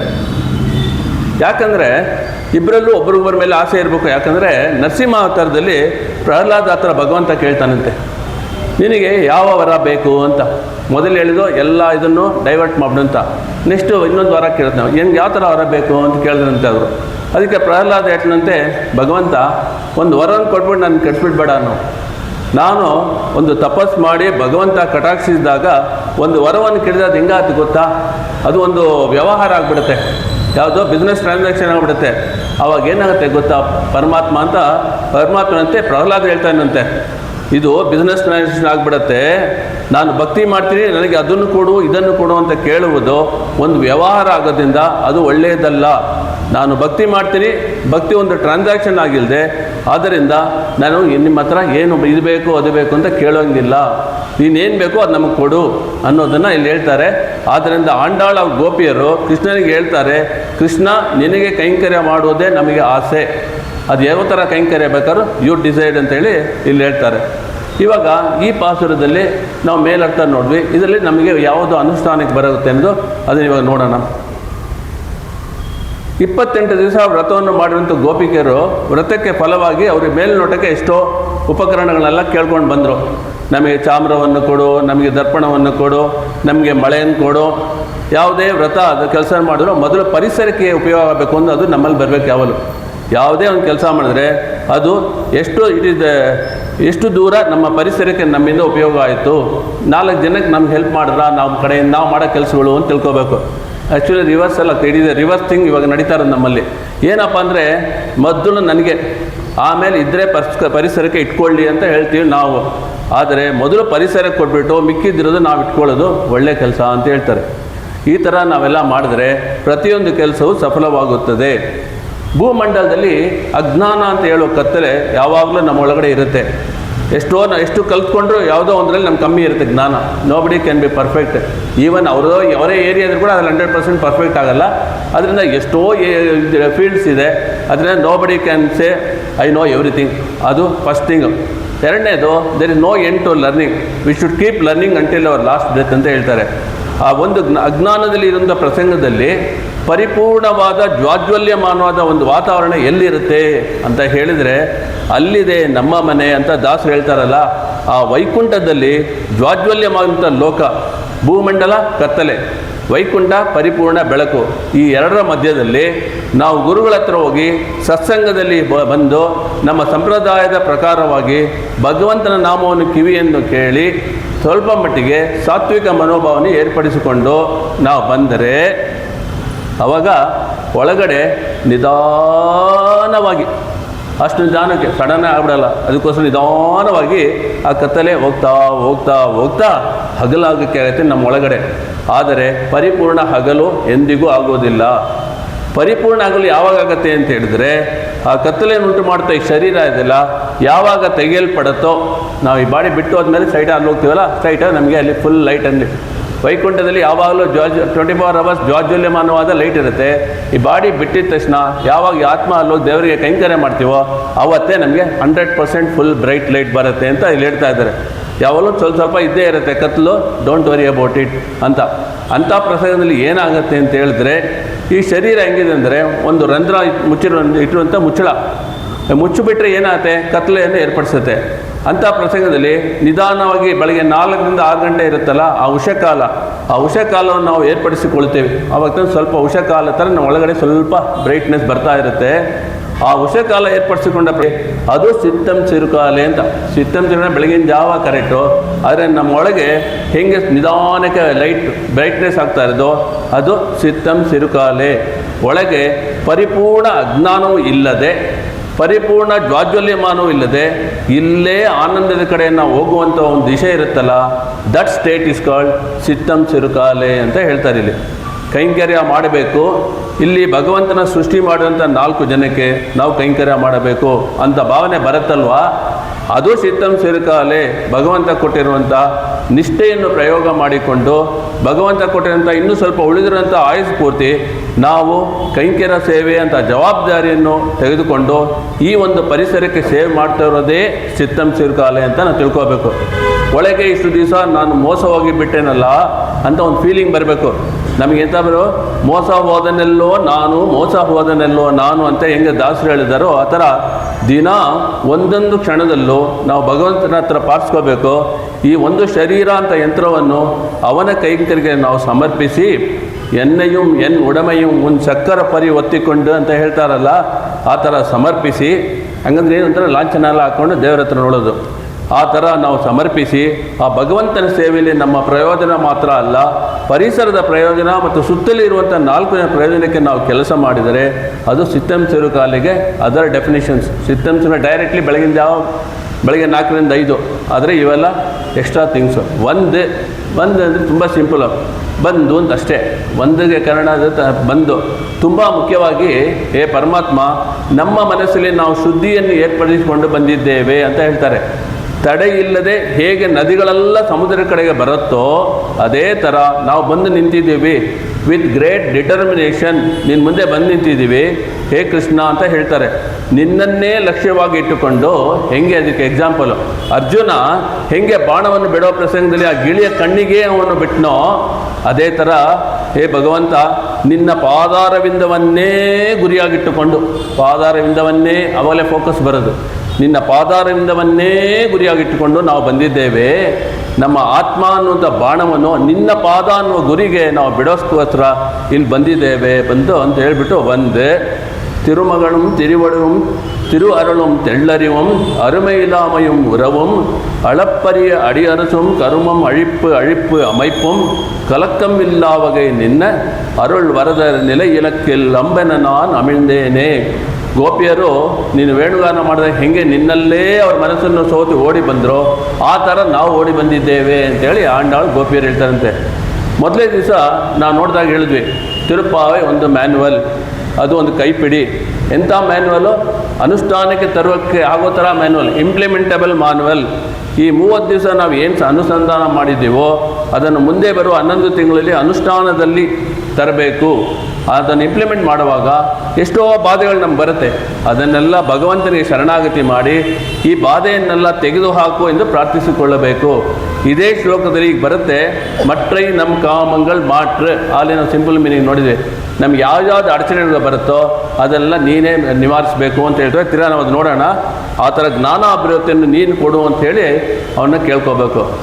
ಉನ್ನೈ ಸೇವಿತ್, ನಿನ್ನನ್ನು ಆರಾಧಿಸಿ, ನಿನ್ನನ್ನು ನಮಸ್ಕಾರ ಮಾಡಿ, ತೂಯೋಮಾಯ್ ವಂದೋಮ್ ಅಂತ ಹೇಳಿದ್ವಲ್ಲ ಅವತ್ತು, ಆ ಥರ ನಾವು ಶುದ್ಧವಾಗಿ ಬಂದಿದ್ದೇವೆ ಹೇ ಪರಮಾತ್ಮ. ಮನಸ್ಸಲ್ಲಿ ಯಾವುದೇ ಒಂದು ಲಿಸ್ಟೋ ಪಟ್ಟಿನೋ ಇಟ್ಕೊಂಡು ಬಂದಿಲ್ಲ, ನಮ್ಮ ಆಸೆಗೋಸ್ಕರ ನಾವು ಬಂದಿಲ್ಲ, ನಿನ್ನ ಸಂತೋಷಕ್ಕೋಸ್ಕರ ಬಂದಿದ್ದೇವೆ ಪರಮಾತ್ಮ ಅಂತ ಒಂದು ಭಾವನೆ ಬರಬೇಕು. ನಮ್ಮ ಬಯಕೆಗೆ ನಾವು ಬಂದಿಲ್ಲ, ನಿನ್ನ ಮಂಗಳಾಶಾಸನಕ್ಕೆ ನಾವು ಬಂದಿದ್ದೇವೆ. ಈ ಒಂದು ಜ್ಞಾನವನ್ನು ನಾವು ಪಡ್ಕೊಂಡು ಬಂದಿದ್ದೇವೆ ಅಂತ ಅವ್ರು ಹೇಳ್ತಾ ಇದ್ದಾರೆ. பொத்தாமரை அடியே போற்றும் பொருள் ಕೇಳಾಯ್. ನಾವು ಏನನ್ನು ಕೇಳಕ್ಕೆ ಬಂದಿದ್ದೇವೆ ಅಂತ ಹೇಳಿದರೆ, ನಿನ್ನ ಪಾದಾರವಿಂದದಲ್ಲಿ ಭಕ್ತಿಯನ್ನು ಕೈಂಕರ್ಯವನ್ನು ಮಾಡುವಂಥ ಜ್ಞಾನವನ್ನು ಬುದ್ಧಿಯನ್ನು ನಮಗೆ ಏರ್ಪಡಿಸುವಂಥ ಒಂದು ಪ್ರಾರ್ಥನೆಯಿಂದ ಬಂದಿದ್ದೇವೆ. ಭಗವಂತನ ಪಾದ ಇದೆಯಲ್ಲ ಅದು ಜ್ಞಾನಪ್ರದ ಅಂತ ಹೇಳ್ತಾರೆ. ಅವನ ಪಾದದಲ್ಲಿ ಜ್ಞಾನ ಕ್ಷೀರ ಅಂತ ಹೇಳ್ತಾರೆ. ಅವನ ಪಾದದಲ್ಲಿ ಏನಿದೆ ಜೇನುತುಪ್ಪ ಇದೆ ಅಂತ ಹೇಳ್ತಾರಂತೆ. ಅದೇನು ಜೇನುತುಪ್ಪ, ಅದೇನು ಜ್ಞಾನ ಕ್ಷೀರ. ಅದಕ್ಕೋಸ್ಕರನೇ ಪಾಪ ನಾವು ಆಲದ ಮೇಲೆ ನೋಡ್ಕೊಂಡಿರುವಾಗ ಕೃಷ್ಣ ಹೆಂಗಿದೆ ನೋಡಿ, ಬಾಯಲ್ಲಿ ಬೆಟ್ಟ ಹಾಕೊಂಡಿರ್ತಾನೆ. ಯಾವುದು ಬೆಟ್ಟದು? ಕಾಲು ಹೆಬ್ಬೆರಳು. ಅದರಿಂದ ಅವ್ನು ಚೂಪದಿಂದ ನಿಮ್ಗೆ ಗೊತ್ತಾಗುತ್ತೆ ಅಲ್ಲಿ ಜೇನುತುಪ್ಪ ಇದೆ ಅಂತ ನಮ್ಗೆ ತೋರ್ಸೋಕ್ಕಂತೆ. ಜೇನುತುಪ್ಪ ಇದೆ ಅಂದ್ಬಿಟ್ಟು ಬಾಯಲ್ಲಿ ಬೆಟ್ಟ ಇಟ್ಕೊಂಡಿರೋದು ಅದು ಕಾಲು ಬೆಟ್ಟು. ನೀವು ನೋಡಿರ್ಬೋದಲ್ಲ, ಬಾಲೆ ಎಲೆ ಮೇಲೆ ಕೂತಿರೋದು ಕೃಷ್ಣ. ಅದರಿಂದ ನಮ್ಗೆ ಗೊತ್ತಾಗುತ್ತೆ ಅವನು ಇದು ಪಾದಗಳಲ್ಲಿರೋ ಇದು ಚಿಕ್ಕಾಪಟ್ಟೆ ಜೇನುತುಪ್ಪ ಥರ ತುಂಬ ಚೆನ್ನಾಗಿರುತ್ತೆ ಅಂತ. ಜ್ಞಾನ ಅಂದರೆ knowledge and wisdom, double adjective. One ಅಂದರೆ ಬಂಗಾರ, ಭೋಗ್ಯ ಅಂತ ಹೇಳಿದ್ರೆ 1 ಸೆಕೆಂಡು ಅವನನ್ನು ಬಿಟ್ಟು ಇರಲಾಗದು. ಈಗ ಒಬ್ಬೊಬ್ಬರಿಗೆ ಒಂದೊಂದು ಭೋಗ್ಯ, ಆ ಸಿಚುವೇಶನ್ ಮೇಲೆ ಅವರ ಸರ್ಕಮ್ಸ್ಟೆನ್ಸ್ ಮೇಲೆ ಹೋಗುತ್ತೆ. ಈಗ ನಮ್ಮ ವಿರಾಟ್ ಕೊಹ್ಲಿ ಇದ್ದಾರೆ, ಅವನಿಗೇನು ಒಂದು ಸೆಂಚುರಿ ಹೊಡೆಯೋದು ಒಂದು ಭೋಗ್ಯ. ಒಬ್ಬ ಹಾಡು ಹೇಳೋರಿದ್ದಾನೆ, ಅವ್ನಿಗೆ ಯಾವಾಗಲೂ ಹಾಡ್ತಾ ಇರೋದು ಒಂದು ಭೋಗ್ಯ. ಒಂದು ಸ್ಟೂಡೆಂಟ್ ಇದ್ದಾನೆ, ಅವ್ನಿಗೆ ಓದೋವಂಥದ್ದು ಸಬ್ಜೆಕ್ಟ್ ಮೇಲೆ ಭೋಗ್ಯ. ಅದೇ ಥರ ನಮ್ಮಂಥವ್ರಿಗೆ ಒಬ್ಬ ಭಕ್ತನಿಗೆ ಭಗವಂತನೇ ಭೋಗ್ಯ. ಅದನ್ನು ನಾವು ತಿಳ್ಕೋಬೇಕು. ಪಾವನವಾಗಿ ಭೋಗ್ಯವಾಗಿ ಒಂದು ತಾಮರೈ ಹೇ ಪರಮಾತ್ಮ, ನಮ್ಮ ಒಳಗಡೆ ಪಾವನತ್ವವನ್ನು ಏರ್ಪಡಿಸಿಕೊಳ್ಳಬೇಕು ಅಂತ ಹೇಳಿದರೆ ನಿನ್ನ ಪಾದಾರವಿಂದನೂ ಕ್ಷಣ ಕ್ಷಣಕ್ಕೆ ನಾವು ಸ್ಮರಿಸಿಕೊಳ್ಳುತ್ತಾ ಇರಬೇಕು ಅಂತ. ಯೋಗೀಂದ್ರಾಣಾಂ ತ್ವದಂಗೇಶ್ವರಿಕ ಸುಮಧುರಂ ಮುಕ್ತಿಬಾಜಾಂ ನಿವಾಸೋ ಭಕ್ತಾನಾಂ ಕಾಮವಶ್ಯದ್ಯುತಿಧರಿಕಿತಲಯಂ ನಾಥ ತೇ ಪಾದಮೂಲಂ. ಯೋಗೀಂದ್ರಾಣಾಂ ತ್ವದಂಗೇಶ್ವರಿಕ ಸುಮಧುರಂ ಮುಕ್ತಿಬಾಜಾಂ ನಿವಾಸೋ ಭಕ್ತಾನಾಂ ಕಾಮವಶ್ಯದ್ಯುತಿಧರಿಕಿತಲಯಂ ನಾಥ ತೇ ಪಾದಮೂಲಂ. ಇದು ಶ್ರೀಮನ್ ನಾರಾಯಣೀಯಮಲ್ಲಿ ಕೊನೆಯ ದಶಕದಲ್ಲಿ ಮೊದಲನೇ ಶ್ಲೋಕ ಇದು. ಆ ಕೊನೆಯ ದಶಕ ಪೂರ್ತಿ ಅದು 10 ದಿನ ನಾವು ಮನಸ್ಸಲ್ಲಿ ಇಟ್ಕೊಂಡ್ಬಿಟ್ರೆ ಸಾಕು. ಭಗವಂತನ ಒಂದೊಂದು ಅವಯವಗಳನ್ನ ಹಂಗೇ ಅದರಲ್ಲಿ ಡಿಸ್ಕ್ರೈಬ್ ಮಾಡಿದ್ದಾರೆ. ಅಷ್ಟು ಬ್ಯೂಟಿಫುಲ್ ಎಕ್ಸ್ಪ್ಲೈನ್ ಮಾಡಿದ್ದಾರೆ. ಯಾವಾಗ ನಿಮ್ಗೆ ಸಿಗುತ್ತೋ ಅದು ಎಲ್ಲ ಸಿಗುತ್ತೆ. ನಿಮಗೆ ನೆಟ್ಟಲ್ಲಿ ಟೈಮ್ ಬೇಕು, ನೋಡೋಕ್ಕೊಂದು ಆಸಕ್ತಿ ಬರಬೇಕು. ನೀವು ನೆಟ್ಟಲ್ಲಿ ಹೋಗ್ಬಿಟ್ಟು ನಾರಾಯಣೀಯಂ ಕೊನೆಯ ದಶಕ ಅಂತ ಹೇಳಿದ್ರೆ ಆಯಿತು, ನಿಮಗೆ ಫುಲ್ಲ ಮೀನಿಂಗ್ ಜೊತೆಗೆ ಅದು ಬರುತ್ತೆ. ಅದನ್ನು ನೀವು ದಿನ ಅನುಸಂಧಾನ ಮಾಡಿದ್ರೆ ನಿಮ್ಗೆ ಹಂಗೆ ದೇವ್ರ ಮುಂದೆ ಕಣ್ಮಲ್ಲಿ ನಿಂತಂಗೆ ಇರುತ್ತೆ. ಅಷ್ಟು ಚೆನ್ನಾಗಿ ಅವ್ರು ಬರೆದಿದ್ದಾರೆ. ಅದು ಕೃಷ್ಣನೇ ಹೇಳಿರೋದು. ಅವತ್ತೇ ನೋಡಿದ್ವಿ, ನಾರಾಯಣ ಎಂಬುದು ಗುರು ಆಯುರಪ್ಪನ ಕೃಷ್ಣ ಹೇಳಿ ಡಿಕ್ಟೇಟ್ ಮಾಡಿ ಅವ್ರು ಬರೆದು ಒಂದೊಂದಕ್ಕೂ ಅವ್ರಿಗೆ ಓಕೆ ಹೇಳಿದ ಮೇಲೆ ಅದನ್ನು ಬರೆದಿರೋದವರು. ಅದರಿಂದ ಅದು ನೋಡಿ, ನೀವು ಯಾವೆಲ್ಲ ಆ ಟೈಮ್ ಸಿಕ್ಕರೆ ಅದನ್ನು ನೋಡಿ. ಅದರಲ್ಲಿ ಪಾದದ ಬಗ್ಗೆ ನಾನು ಹೇಳಿದೆ, ಒಂದೊಂದು ಐಟಮ್ ಅದರಲ್ಲಿ ಅಷ್ಟು ಚೆನ್ನಾಗಿ ವಿವರಿಸಿದ್ದಾರೆ. ಇದು ನಾರಾಯಣ ಎಂಬುದು ಕೊನೆಯ ದಶಕದಲ್ಲಿ ಮೊದಲನೇ ಶ್ಲೋಕ. ನಿನ್ನ ಪಾದಾರವಿಂದವನ್ನು ಸೇವೆ ಮಾಡುವಂತಹ ಭಾಗ್ಯವನ್ನು ನೀ ಕೊಡಬೇಕು ಅಂತ ಕೇಳ್ತಾರೆ ಅಲ್ಲಿ ನಾರಾಯಣದಲ್ಲಿ. ನಾರಾಯಣ ಭಟ್ಟದ್ರಿ ಪೋಟ್ರಂ ಪೊರುಳ್ ಕೇಳಾಯ್, ನಿನ್ನ ಕೈಂಕರ್ಯವನ್ನೇ ಮಾಡುವಂಥ ಒಂದು ಭಾಗ್ಯ ನೀನು ಕೊಡಬೇಕು ಏ ಪರಮಾತ್ಮ. ನಿನ್ನೆ ಶ್ಲೋಕದಲ್ಲಿ ಶರಣಾಗತಿ ಮಾಡಿದ್ಲು ಆಂಡಾಳು, ಅದು ನೋಡಿದ್ವಿ. ಈ ಶ್ಲೋಕದಲ್ಲಿ ಕೈಂಕರ್ಯ ಯಾಚನೆ ಮಾಡ್ತಾಳೆ. ಶರಣಾಗತಿ ಮಾಡಿದ ಯಾತಕ್ಕೆ? ನನಗೇನು ಪರ್ಸ್ನಲ್ ಸೆಲ್ಫಿಶ್ ಎಂಡ್ಸ್ ಇಲ್ಲ, ನನಗೆ ಒಂದೇ ಒಂದು ಬೇಕಾಗಿರೋದು, ಅದು ನಿನ್ನ ಕೈಂಕರ್ಯ. ಪರ್ಮನೆಂಟ್ಲಿ ಎಟರ್ನಲ್ಲಿ ನಿನ್ನ ಸರ್ವಿಸ್ ಮಾಡೋದೇ ನನಗೆ, ಅದು ವೈಕುಂಠದಲ್ಲಿ ಅಂತ ಇಲ್ಲಿ ಹೇಳಿದ್ದಾರೆ. ನೀ ಕುಟ್ರೇವೆಲ್ ಎಂಗಳೈ ಕೊಳ್ಳಾಮಲ್ ಹೋಗಾದು. ಕುಟ್ರೇವೆಲ್ ಅಂದರೆ ಕೈಂಕರ್ಯ. ಯಾವ ಥರ ಕೈಂಕರ್ಯ ಮಾಡಬೇಕು ಅಂತ ಹೇಳಿದ್ರೆ ಇದಕ್ಕೆ ಉದಾಹರಣೆಗಳು. ಲಕ್ಷ್ಮಣ ಕೈಂಕರ್ಯ ಮಾಡಿದನೋ ಒಂದು ಕ್ಷಣವೂ ಬಿಡದೆ, ಹೇಗೆ ಜಟಾಯು ತನ್ನ ಪ್ರಾಣವನ್ನೇ ಬಿಟ್ಟು ಕೈಂಕರ್ಯ ಮಾಡಿತೋ ಆ ಥರ ನಾವು ಭಗವಂತನಿಗೆ ಕೈಂಕರ್ಯ ಮಾಡಬೇಕು ಅಂತ ಹೇಳ್ತಾರೆ. ನಮ್ಮ ಕೈಂಕರ್ಯವನ್ನು ನೀನು ಸ್ವೀಕಾರ ಮಾಡದೆ ನಮ್ಮನ್ನು ಇಲ್ಲಿಂದ ಕಳಿಸಬಾರದು, ನೀನು ಇಲ್ಲಿಂದ ಹೋಗಬಾರದು ಅಂತ ಆಂಡಾಳ್ ಡಿಕ್ಲೇರ್ ಮಾಡ್ತಾಳೆ. ಈ ಆತ್ಮವನ್ನು ಈ ಶರೀರದಿಂದ ತೆಗೆದುಕೊಳ್ಳುವ ಮೊದಲು ನಮಗೆ ನಿನ್ನ ಭಕ್ತಿಯನ್ನು ಕೊಡುವಂತ ನಾವು ಬೇಡ್ಕೋಬೇಕು. ಎಟ್ರೈ ಪರಗೊಳ್ವಾನ್ ಅಂಡ್ರಗಾನ್ ಗೋವಿಂದ. ಹೇ ಪರಮಾತ್ಮ, ಇಷ್ಟೊತ್ತು ನಾವು ಕೇಳ್ಕೊಂಡು ಬಂದ್ವಲ್ಲ ಒಂದು ಉಪಕರಣಗಳೆಲ್ಲ, ಮುಖ್ಯವಾಗಿ ಅವು ನಮಗೆ ಬೇಡ. ಮುಖ್ಯವಾಗಿ ಬೇಕಾಗಿರೋದು ನಿನ್ನ ಪಾದಾರವಿಂದದ ಕೈಂಕರ್ಯ. ಗೋವಿಂದ ಅಂತ 3ನೇ ಸರಿ. ನಿನ್ನೆ ಬಂದು ಗೋವರ್ಧನ ಪಟ್ಟಾಭಿಷೇಕ ಗೋವಿಂದ ಅಂದ್ವಿ, ಇವತ್ತು 3ನೇ ಸರಿ. ಆ 3ನೇ ಸರಿ ಗೋವಿಂದ ಬಂದಿಯಲ್ಲ, ಇದಕ್ಕೆ ಏನರ್ಥ ಅಂತ ಹೇಳಿದ್ರೆ ಇಂದ್ರಿಯಗಳೆಲ್ಲ ಅವ್ರು ಕಂಟ್ರೋಲ್ ಮಾಡ್ತಾರೆ ಅಂತ. ಇಂದ್ರಿಯಗಳನ್ನು ಕಂಟ್ರೋಲ್ ಮಾಡೋದು ನಮ್ಮ ಗೋವಿಂದ ಅಂತ ಈ 3ನೇ ಬಾರಿ ಬಂದಿರೋದು. ಇಟ್ರೈ ಪರಗೊಳ್ವಾನ್ ಅಂದ್ರಗಾನ್ ಗೋವಿಂದ. ಇದು ಪರಮಾತ್ಮನೇ ನಮ್ಮ ಮನಸ್ಸಿನಲ್ಲಿ ಕುಳಿತುಕೊಂಡು, ಯಾಕಂದರೆ ನಮ್ಮ ಮೋಸ್ಟ್ ಡಿಫಿಕಲ್ಟ್ ಪ್ರಾಬ್ಲಮ್ ನಮಗೆ ಲೈಫಲ್ಲಿ ಏನಂದರೆ we get diverted by our sensor organs. ಇಂದ್ರಿಯಗಳು ನಮ್ಮನ್ನ ಎಲ್ಲೆಲ್ಲೋ ಕರ್ಕೊಂಡು ಹೋಗುತ್ತೆ. ಕಣ್ಣು ನೋಡುತ್ತೆ, ಕಿವಿ ಕೇಳಬಾರ್ದು, ಬಾಯಿ ಮಾತಾಡುತ್ತೆ. ಅವೆಲ್ಲ ಕಂಟ್ರೋಲ್ ಬಿಟ್ಟರೆ ಅದೇ ಗೋವಿಂದ. ಇದು ಆ ಗೋವಿಂದ ನಮ್ಮ ಇಂದ್ರಿಯಗಳನ್ನೆಲ್ಲ ನಾಯಕನಾಗಿದ್ದಂಥ ಗೋವಿಂದನೇ. ನೀನು ನಾನು ಅದನ್ನೆಲ್ಲ ನಮ್ಮ ಒಳಗಡೆ ಕೂತ್ಕೊಂಡು ಅದನ್ನೆಲ್ಲ ನೀನು ಕಂಟ್ರೋಲ್ ಮಾಡು. ಅದಕ್ಕೆ ಇಲ್ಲಿ ಬೇಡ್ಕೋತಾರೆ ಗೋವಿಂದ ಅನ್ನೋ ವರ್ಡು. ಎಟ್ರೈಕುಂ ಏഴേ പിറവിക്കും ಮುಂದನ್ನೋಡು ಉತ್ತೋಮೇಯಾವಂ ಉನಕ್ಕೆ ನಾಮಾಶ್ರಯವಂ. ಉನಕ್ಕೆ ನಿನ್ನೊಬ್ಬನನ್ನೇ ನಾವು ಆಶ್ರಯಿಸ್ತೇವೆ, ನಿನ್ನ ಒಬ್ಬನಿಗೆ ನಾವು ಸೇವೆ ಮಾಡ್ತೀವಿ. ಮನಸ್ಸನ್ನು ಬೇರೆ ಕಡೆ ತಿರುಗಿಸಬೇಡ ಹೇ ಪರಮಾತ್ಮ. ಈ ಕೈಂಕರ್ಯ ಭಾಗವನ್ನು ನಮಗೆ ಕೊಟ್ಟು, ಇವಾಗ 7 ಪಿರವಿಕ್ಕಂ ಆಲ್ರೆಡಿ ಒಂದ್ಸರಿ ನೋಡಿದ್ದೀವಿ. ಈಗ ಆ ಥರ ಯಾರ ಉದಾಹರಣೆಗಳಿದೆ ಅಂತ ನೋಡ್ತೀವಿ. 7 ಪಿರವಿಕ್ಕಂ ಅಂದರೆ ಜನ್ಮಗಳೆಲ್ಲ ಇರೋ ಟೈಮಲ್ಲೇ ವೇರಿಯಸ್ ರೋಲ್ಸ್ ಥರ ಮಾಡ್ಬೋದು. ಅದು ಯಾರಿಗಾಗತ್ತೆ ಅಂದರೆ ಶ್ರೀವೈಕುಂಠಕ್ಕೆ ಹೋದರೆ ಮಾತ್ರ ಅದಾಗೋದು. ಅದಕ್ಕೆ ಇವಾಗ ಉದಾಹರಣೆ ನೋಡ್ತೀವಿ. ನಮ್ಮನ್ನು ಈ ಭೂಮಂಡಲದಲ್ಲಿ ದೇಹಾವಸಾನ ಆದ ಮೇಲೆ ಮತ್ತೆ ಕಳುಹಿಸಿಬಿಟ್ಟು ಒದ್ದಾಡಿಸದೆ ನಿನ್ನ ನಿಜವಾದ ಧಾಮಕ್ಕೆ ಕರೆದುಕೊಂಡು ಹೋಗಿ ಅಲ್ಲಿ ನೋಡಿ ಎಕ್ಸಾಂಪಲ್ಸು. ಆದಿಶೇಷ, ನಿತ್ಯ ಸೂರ್ಯಗಳೆಲ್ಲ ಒಂದೇ ಸಮಯದಲ್ಲಿ ಬೇರೆ ಬೇರೆ ಶರೀರಗಳನ್ನು ಧರಿಸಿಕೊಂಡು ಕೈಂಕರ್ಯ ಮಾಡ್ತಾರೆ. ದೇ ಕ್ಯಾನ್ ಮಲ್ಟಿಪ್ಲೈ ದೆಮ್ಸೆಲ್ಸ್ ಅಂತ ಅದೇ ಸಮಯದಲ್ಲಿ ವಿವಿಧ ಕಾರ್ಯಗಳನ್ನು ಮಾಡ್ತಾರೆ ಅನ್ನೋದಕ್ಕೆ ಸದೇಹ ವಿದೇಹ ಬಹುದೇಹ ಅಂತ ಹೇಳ್ತಾರೆ.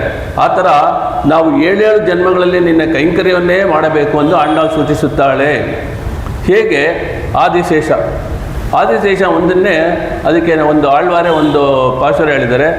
ಆದಿಶೇಷ ಭಗವಂತನಿಗೆ ಎಷ್ಟು ರೋಲ್ಸ್ ಮಾಡ್ತಾರೆ ಇರೋದು ಆದಿಶೇಷ ಒಂದೇ. How many things he does for god, ಅದೇ ಥರ ನಾವು ಮಾಡ್ಬೋದು ಅನ್ನೋಕ್ಕೆ ಈ ಪಾಸುರ ನೋಡೋಣ. நின்றால் குடையாம் இருந்தால் சிங்காசனமாம் நின்றால் மரவடியாம் நீழ்கடலுள் என்றும் புனையாம் மணி விளக்காம் பூம்பட்டாம் பொಲ್கும் ಅಣಯಂ ತಿರ್ಮರ್ಕರವು. ಈಗ ನಮ್ಮ ಎಲ್ಲರಿಗೂ ಗೊತ್ತು ಬಲರಾಮ ಬಂದು ಆದಿಶೇಷನ ಅವತಾರ ಅಂತೇಳಿ. ಬಲರಾಮ ಯಾವಾಗ ಕೃಷ್ಣ ಹುಟ್ಟಿದ ತಕ್ಷಣ ಏನು ಮಾಡಿದ್ರು, ಇಲ್ಲಿಂದ ಕರ್ಕೊಂಡು ಹೋದ್ರು ಗೋಕುಲಕ್ಕೆ ಕರ್ಕೊಂಡು ಮಧ್ಯೆ ಜೋರಾಗಿ ಮಳೆ ಬರ್ತಿತ್ತು. ಅವಾಗ ಯಾರು ಕೊಡೆ ಹಿಡ್ದಿದ್ದು? ಆದಿಶೇಷ ಬಲರಾಮನೇ. ಅದರಿಂದ ಒನ್ ಆಫ್ ದ ರೋಲ್ಸ್ ಈ ಕ್ಯಾನ್ ಡು ದಟ್ ಆಲ್ಸೋ ಅಂತ ನೋಡಿ ಇಲ್ಲಿ ಬರುತ್ತೆ ಏನೇನು ರೋಲ್ ಅಂತ. ಭಗವಂತನಿಗೆ ನಡೆಯುವಾಗ ಭಗವಂತನಿಗೆ ಆದಿಶೇಷನು ಛತ್ರಿ ಆಗ್ತಾನೆ. ಆಮೇಲೆ ಇದರಲ್ಲಿ ಕುಳಿತುಕೊಳ್ಳುವಾಗ ಸಿಂಹಾಸನ ಆಗ್ತಾನೆ. ನಿಲ್ಲಲು ಬಯಸಿದಾಗ ದೇವರ ಪಾದುಕೆ ಆಗ್ತಾನೆ. ವಿಶಾಲ ಸಾಗರದಲ್ಲಿ ಸ್ವಲ್ಪ ಸಮಯ ವಿಶ್ರಾಂತಿ ಮಾಡಬೇಕು ಅಂತಂದರೆ ಅವನು ಮೃದುವಾದ ಹಾಸಿಗೆ ಆಗ್ತಾನೆ. ಭಗವಂತನಿಗೆ ಒಂದು ಸುಂದರ ದೀಪ ಆಗ್ತಾನೆ. ಭಗವಂತ ಎಲ್ಲ ಬೇಜಾರಾಯಿತು, ಮಲ್ಕೊಳ್ಳೋದು ಬೇಡ, ಕೂತ್ಕೊಳ್ಳೋದು ಬೇಡ ಅಂತ ಸ್ವಲ್ಪ ಹೊರ್ಕೊಳ್ತೀನಿ ಅಂದರೆ ಒಂದು ದಿಂಬಾಗ್ತಾನಂತೆ. ಆ ಥರ ನಮ್ಮ ಆದಿಶೇಷ ಒಬ್ಬರೇ ಅಂದರೂ ಕೂಡ ಎಷ್ಟೊಂದು ಮಾಡಿ ತೋರಿಸ್ತಾನೆ. ಅಂಥ ಪವರ್ ನಮಗೆ ಕೊಡು ಅಂತೇಳಿ ನಮ್ಮ ಏಳೇಳು ಪಿರವಿಕ್ಕುಂ ಅನ್ನೋದು ಇನ್ನರ್ ಮೀನಿಂಗ್ ಅಲ್ಲಿ ಬರುತ್ತೆ ಅಂತ. ಏಳೇಳು ಪಿರವಿಕ್ಕುಂ ಉಂತನ್ನೋಡೆ ನಿನ್ನ ಜೊತೆಯಲ್ಲೇ ಇದ್ದುಕೊಂಡು ಒಂದು ಕ್ಷಣವೂ ನಿನ್ನನ್ನು ಬಿಡದೆ 24/7 × 365. ಅಲ್ಲಿ ಏನು ನಮ್ಮ ಕೌಂಟ ಇರೋದಿಲ್ಲ, ಜಸ್ಟ್ ಫಾರ್ ಇನ್ಫಾರ್ಮೇಷನ್ ಹೇಳ್ತಾ ಇದ್ದೀನಿ. 24/365 ಒಂದು ಕ್ಷಣವೂ ಬಿಡದೆ ಉಟ್ರೋ ಮೇಯಾವಂ ಉನಕ್ಕೇ ನಾಮಾಕ್ಷೈವಂ, ನಿನ್ನನ್ನೇ ಆಕ್ಷೈವಂ ಅಂತ ಹೇಳಿದ್ರೆ ಕೈಂಕರ್ಯ. ಇಹದಲ್ಲಿ ಕೈಂಕರ್ಯ ಮಾಡಿ ಪರದಲ್ಲಿ ಕೈಂಕರ್ಯ ಮಾಡಿ ಮಟ್ರೈ ನಮ್ಮ ಕಾಮಂಗಳು ಮಾಟ್ರೆ ಅಂತ ಹೇಳಿದರೆ ಇದಕ್ಕೆ ಅಡ್ಡಿಯಾಗಿ ಬರುವಂಥ ಕೆಲವು ಪಾಪಗಳೆಲ್ಲ ಇರುತ್ತಲ್ಲ, ಅದೆಲ್ಲ ಹೆಂಗೆ ಅಂತ ಹೇಳಿದ್ರೆ ಒಂದು ಮರದಲ್ಲಿ ನೋಡಿ, ಒಂದು ಮರದಲ್ಲಿ ಎಷ್ಟೊಂದು ಕೊಂಬೆಗಳಿದ್ದಾವೆ, ಮಲ್ಟಿಪ್ಲೈ ಆಗ್ತಾನೆ ಇರುತ್ತೆ. ಅದೇ ಥರ ನಮ್ಮ ಪಾಪಗಳು ಆಗ್ತಾ ಇರುತ್ತಂತೆ. ಅದಕ್ಕೆ ಆಳ್ವಾರ್ ಹೇಳ್ತಾರೆ, ಷಡಿಯಾಯ್ ವಲ್ವಿನಯ ತೀರ್ಕುಂ ತಿರುಮಾಲೆ ನೆಡಿಯಾನೇ ವೆಂಕಡವ ಒಂದು ಕೋಯಿಲಿನ ವಾಸಲ್. ಒಂದು ಮರ ಥರ ನಮ್ಮ ಪಾಪಗಳೆಲ್ಲ ಇದೆ, ಅದನ್ನು ಹೋಗಿಸಬೇಕು ಅಂತ ಹೇಳಿದರೆ ನಿನ್ನ ನಾಮವೇ ನಮಗೆ ಉಪಾಯ. ನೀನೇ ಅದನ್ನು ಹೋಗಿಸಬೇಕು ಹೇ ಪರಮಾತ್ಮ. ಮಟ್ರೈ ನಮ್ಮ ಕಾಮಂಗಳು ಮಾಟ್ರೆ. ಈ ಒಂದು ಕೈಂಕರ್ಯ ಯಾಚನೆಯಲ್ಲಿ ಬೇರೆ ಯಾವುದಾದ್ರೂ ಬಾಧಕಗಳು ಬಂದರೆ ಅದನ್ನು ತೆಗೆದುಬಿಟ್ಟು ನಮಗೆ ಕೈಂಕರ್ಯ ಅಂತ ಹೇಳುವ ಒಂದು ಪುರುಷಾರ್ಥವನ್ನು ನೀನು ಕೊಡಬೇಕು ಅಂಥೇಳಿ ಈ ಪಾತ್ರದಲ್ಲಿ ಅದ್ಭುತವಾಗಿ ಆಂಡಾಳ್ ಅವಳು ಗೋಪಿಯಾಗಿರೋದನ್ನು ಭಾವದಲ್ಲಿ ಮುಗಿಸ್ತಾಳೆ.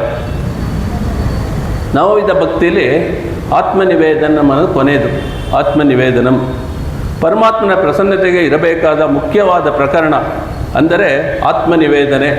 ಶ್ರವಣ, ಮನನ, ಧ್ಯಾನ ಇವೆಲ್ಲವೂ ಮಾಡುವ ನಾವು ಪರಮಾತ್ಮನ ದಾಸರೆಂದು ಆತನಿಗೆ ಮನಸ ವಾಚ ಕರ್ಮಣ ನಮ್ಮನ್ನು ನಾವು ಸಮರ್ಪಣೆ ಮಾಡಿಕೊಳ್ಳುವುದೇ ಆತ್ಮನಿವೇದನ ಅನ್ನಂತ ಹೇಳೋದು. ಪರಮಾತ್ಮನ ಮುಂದೆ ಸರ್ವಾತ್ಮನ ಬಾಗುವುದು ನೀನಲ್ಲದೆ ಬೇರೆ ಗತಿಯಿಲ್ಲ ಎನ್ನುವ ಭಾವವೇ ಆತ್ಮನಿವೇದನ.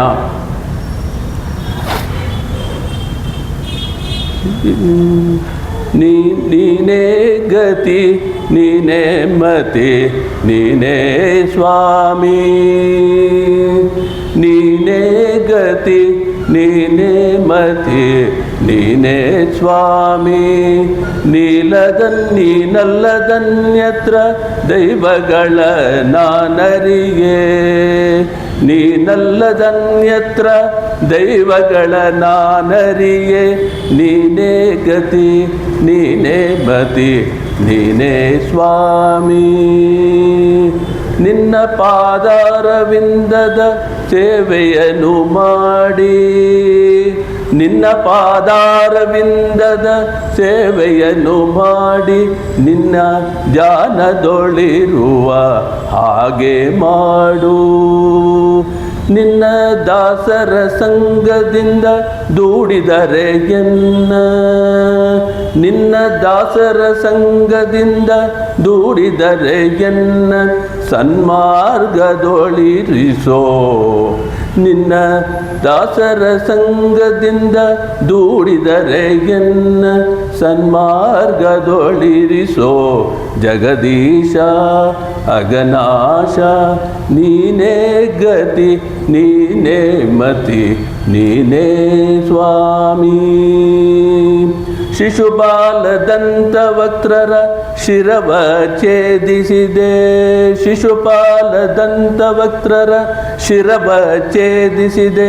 ಪಶುಪತಿಯ ಆಭರಣ ವೈರಿವಾಹನನೇ. ಅಸುರ ಕುಲ ಸಂಹರಿಸಿ ಭಕ್ತ ಜನರನ್ನು ಪೊರೆದೆ. ಅಸುರ ಕುಲ ಸಂಹರಿಸಿ ಭಕ್ತ ಜನರನ್ನು ಪೊರೆದೆ. ವಸುದೇಶ ಪುರಂದರ ವಿಠಲರಾಯ. ಅಸುರ ಕುಲ ಸಂಹರಿಸಿ ಭಕ್ತ ಜನರನ್ನು ಪೊರೆದೆ. ವಸುದೇಶ ಪುರಂದರ ವಿಠಲರಾಯ. ನೀನೇ ಗತಿ ನೀನೇ ಮತಿ ನೀನೇ ಸ್ವಾಮಿ. ನೀನಲ್ಲದನ್ಯತ್ರ ದೈವಗಳ ನಾನರಿಯೇ.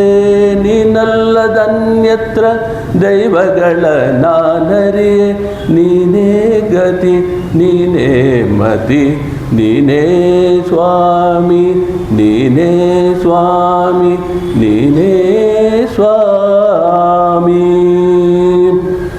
ನನಗೆ ನೀನೊಬ್ಬನೇ ದಾರಿ, ನೀನೊಬ್ಬನೇ ಆಶ್ರಯ, ನೀನೊಬ್ಬನೇ ನನ್ನ ಯೋಚನೆ ಅಂತ ಮಾರ್ಗದರ್ಶನ ಅನ್ನೋದು ಈ ಹಾಡಲ್ಲಿದೆ.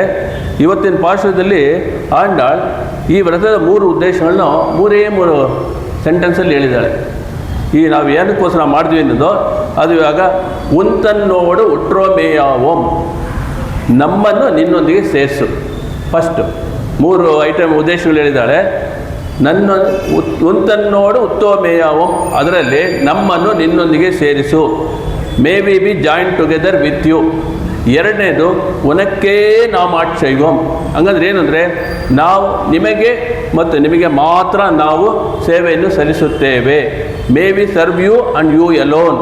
ಅಂದ್ ಮೂರನೇದು ಮಟ್ರೈ ನಮ್ಮ ಕಾಮಗಳು ಮಾತ್ರ, ನಮ್ಮಲ್ಲಿ ಬೇರೆ ಯಾವುದೇ ಆಸೆಗಳು ಇದ್ದರೂ ಅದನ್ನು ನಾಶ ಮಾಡು ಮತ್ತು ಅವುಗಳನ್ನು ನಿನ್ನ ಮೇಲೆ ನಮಗೆ ಪ್ರೀತಿ ಉಂಟಾಗುವಂತೆ ಮಾಡಿ ನಿನ್ನ ಕೈಂಕರ್ಯ ಮಾಡುವ ಥರ ನೀನು ಬದಲಿಸು. Turn away any other desire that we might have, destroy them, turn them into love for you and a wish to serve you ಅಂತ 3 ಪಾಯಿಂಟ್ ಇದರಲ್ಲಿ 3 ಆಬ್ಜೆಕ್ಟಿವ್ಸ್ ಆಗಿ ಕವರ್ ಆಗಿಬಿಟ್ಟಿದೆ. ಕೃಷ್ಣ ಎಲ್ಲವನ್ನು ನೀನೇ ಪರಿಶೀಲಿಸಿ ನಮಗೆ ಅನ್ವಯಿಸಬೇಕು ಎಂದು ಆಂಡಾಳ್ 29ನೇ ಪಾಶುರದಲ್ಲಿ ಕೃಷ್ಣನನ್ನು ದರ್ಶಿಸಿದ ಸಂತೋಷದಲ್ಲಿ ಈ ವ್ರತದಲ್ಲಿದ್ದ ಒಬ್ಬ ಗೋಪಿಯಾಗಿ ಭಾವಿಸಿ ತನಗೂ ತನ್ನ ಸಖಿಯರಿಗೂ ಹಾಗೂ ಎಲ್ಲ ಜೀವಾತ್ಮಗಳಿಗೋಸ್ಕರ ಒಳ್ಳೆಯ ಜ್ಞಾನವನ್ನು ಪ್ರಾರ್ಥಿಸಿ ಮೋಕ್ಷವನ್ನು ಪ್ರಾರ್ಥಿಸುವುದೇ ಇವತ್ತಿನ 29ನೇ ಪಾಶುರ ಸಿತ್ತಂ ಸಿರುಗಾಲೆ. ನಾಳೆ ಕೊನೆಯದು ನಮ್ಮದು 30ನೇ ದಿವಸ. ಅದರಲ್ಲಿ ನಾವು ನೋಡ್ತಾ ಇರೋದು ಅವಳು ವಂಗ ಕಡಲ್ ಕಡೆಯಿಂದ ಮಾಧವನ್ ಅನ್ನೋ ಪಾಶುರ. ಅದರಲ್ಲಿ ಆಂಡಾಳಾಗೇ ಹಾಡಿರೋದು. ಇಲ್ಲಿಗೆ ಅವಳು ಗೋಪಿ ಅಂತ ಭಾವಿಸ್ಕೊಂಡಿದ್ದೆಲ್ಲ ಮುಗಿದೋಯ್ತು. ಅದು ಇನ್ನೊಂದು ಏನು ಅಂದರೆ ನಾಳೆ ಫಲಶ್ರುತಿ. ಈ 29 ಪಾಶುರಗಳನ್ನು ಏನೇನು ನಾವು ಕಲ್ತಿದ್ದೀವೋ ಅದನ್ನು ಮಾಡಿದ್ರೆ ನಮ್ಗೆ ಏನೇನು ಸಿಗತ್ತೆ ಅಂತ ಅದು ಇರುತ್ತೆ. ಎಲ್ಲ ಇದರಲ್ಲೂ 10 ಪಾಶುರಗಳಿಗೂ ಒಂದೊಂದು ಫಲಶ್ರುತಿ ಅಂತಿದೆ. ಎಲ್ಲ ಆಳ್ವಾರ್ದು ಆ ಥರ ಇರುತ್ತೆ. ಇವಳದು ಫುಲ್ ತಿರುಪಾವೈ ಮುಗಿದ ತಕ್ಷಣ ಒಂದು ಗ್ರಂಥ ಮುಗಿದ ತಕ್ಷಣ ಒಂದು ಫಲಶ್ರುತಿ ಅಂತೆ. ಅದ್ರ ಜೊತೆಗೆ ನಾಳೆ ನಾವು ಆಂಡಾಳ್ ಬಂದು ಮದುವೆ ಆಯಿತು. ಮದುವೆ ಅಂದರೆ ನಿಮ್ಮಂತರ ಮದುವೆ ಅಲ್ಲ. ಅವಳು ಏನು ಮಾಡಿದ್ಲಂತೆ, ನಿನ್ನ ಮದುವೆ ಯಾರು ಆಗಬೇಕು ಅಂತ ಅವ್ರ ತಂದೆ ಲೈನಾಗಿ ಎಲ್ಲರೂ ಕರ್ಕೊಂಬಂದು ತೋರಿಸಿ ನಂಗೆ ಯಾರು ಬೇಡ ಅಂದ್ಬಿಟ್ಲು. ಆವಾಗ ಹೇಳಿದ್ರೆ ನಾನು ಒಬ್ಬರೇ ಮದುವೆ ಮಾಡೋದು. ಅದು ಯಾರು ಅಂದರೆ ಶ್ರೀರಂಗಮದ ರಂಗನಾಥ ಒಬ್ಬನೇ. ನಮ್ಮಲ್ಲಿ ಕೃಷ್ಣ ಅಂತೆಲ್ಲ ನೋಡಿದಲ್ಲ, ಕೊನೆಯಲ್ಲಿ ಅವಳಿಗೆ ನನಗೆ ಮದುವೆ ಮಾಡಬೇಕು ಅಂದರೆ ನಾನು ರಂಗನಾಥನ ಒಬ್ಬನೇ ಮದುವೆ ಆಗಬೇಕು ಅಂತ ಹೇಳಿ ಅವಳು ಕನಸ್ಕೊಂಡು ಕೊನೆಯಲ್ಲಿ ಅವ್ರ ತಂದೆನ ಪೆರಿಯಾಳ್ವಾರ್ನ ಭಗವಂತನೇ ಹೇಳಿ ಅವ್ರು ಕರ್ಕೊಂಬನ್ನಿ ನಮ್ಮ ಶ್ರೀರಂಗಮ್ ಅಂತ ಹೇಳಿ ಶ್ರೀರಂಗಮಲ್ಲಿ ಕರ್ಕೊಂಡೋಗಿ ನಿಲ್ಲಿಸಿದ ತಕ್ಷಣ ಅವಳು ಭಗವಂತನ ಜೊತೆ ಐಕ್ಯದಾಗ್ಬಿಟ್ಲು. ಅದು ಹೆಂಗಿತ್ತು ಆ ಮದುವೆ ಅನ್ನೋದು ಭಾಳ ಸೂಪರಾಗಿ ಡಿಸ್ಕ್ರೈಬ್ ಮಾಡಿದ್ದಾರೆ ಅವಳು ಸ್ವಪ್ನದ್ದು. ಅದೇ ಇವತ್ತು ಕೂಡ ನಮ್ಮ ಮದುವೆಗಳಲ್ಲೇ ಅದನ್ನು 10 ಪಾಶುರಗಳನ್ನ ಆಡ್ತೀವಿ. ಅವೆಲ್ಲ ನಾಳೆ ನಾವು ಅನುಭವಿಸೋಣ. ಈ 29 ದಿವಸಗಳು ಪ್ಲಸ್ 1 ದಿವಸ ಹಿನ್ನೆಲೆ ಇದಿಷ್ಟು ನೋಡಿದ್ದಕ್ಕೆ ನಾಳೆ ನಮಗೆ ಒಳ್ಳೆಯ ಒಂದು ಔತಣ ಇದೆ. ಇವೆಲ್ಲ ಔತಣವನ್ನು ನಾಳೆ ಸೇವಿಸೋಣ. ಯಾರು ಬಂದಿರೋ ಬರಲಿಲ್ವೋ ಎಲ್ಲರಿಗೂ ನಾಳೆ ಹೇಳಿ, ದಿನ ಬರ್ತಿರೋ ಹೆಂಗಾರು ದಯವಿಟ್ಟು ಅಡ್ಜಸ್ಟ್ ಮಾಡ್ಕೊಂಡು ಬನ್ನಿ. ಯಾಕಂದ್ರೆ ಇಷ್ಟು ದಿವಸ ಕೇಳಿದ್ದಕ್ಕೆ ನಿಮ್ಗೆ ನಾಳೆನೇ ಒಂದು ದೊಡ್ಡ ಔತಣ ಸಿಗೋ ಥರ ಇರುತ್ತೆ. ನಾವು ಖಂಡಿತ ನಾವೆಲ್ಲರೂ ಮತ್ತೆ ನೋಡೋಣ. ಶತಮಕಮಣಿ ನೀಲ ಚಾರು ಕಲ್ಲಾರ ಹಸ್ತ ತನಬರ ನಮಿತಾಂಗಿ ಸಾಂದ್ರ ವಾತ್ಸಲ್ಯ ಸಿಂಧು ಅಲಕವಿನತಾಭಿ ಸ್ತ್ರಗ್ಧರ ಕೃಷ್ಣನಾಥ ವಿಲಸತೋದಿ ಗ್ರೋಯ ಗೋದ ವಿಷ್ಣು ಚಿತ್ತಾತ್ಮಜಾನಃ ಆಂಡಾಳ್ ತಿರುವಡಿಗಳೇ ಶರಣಂ. ಸರ್ವಂ ಶ್ರೀ ಕೃಷ್ಣಾರ್ಪಣಮಸ್ತು.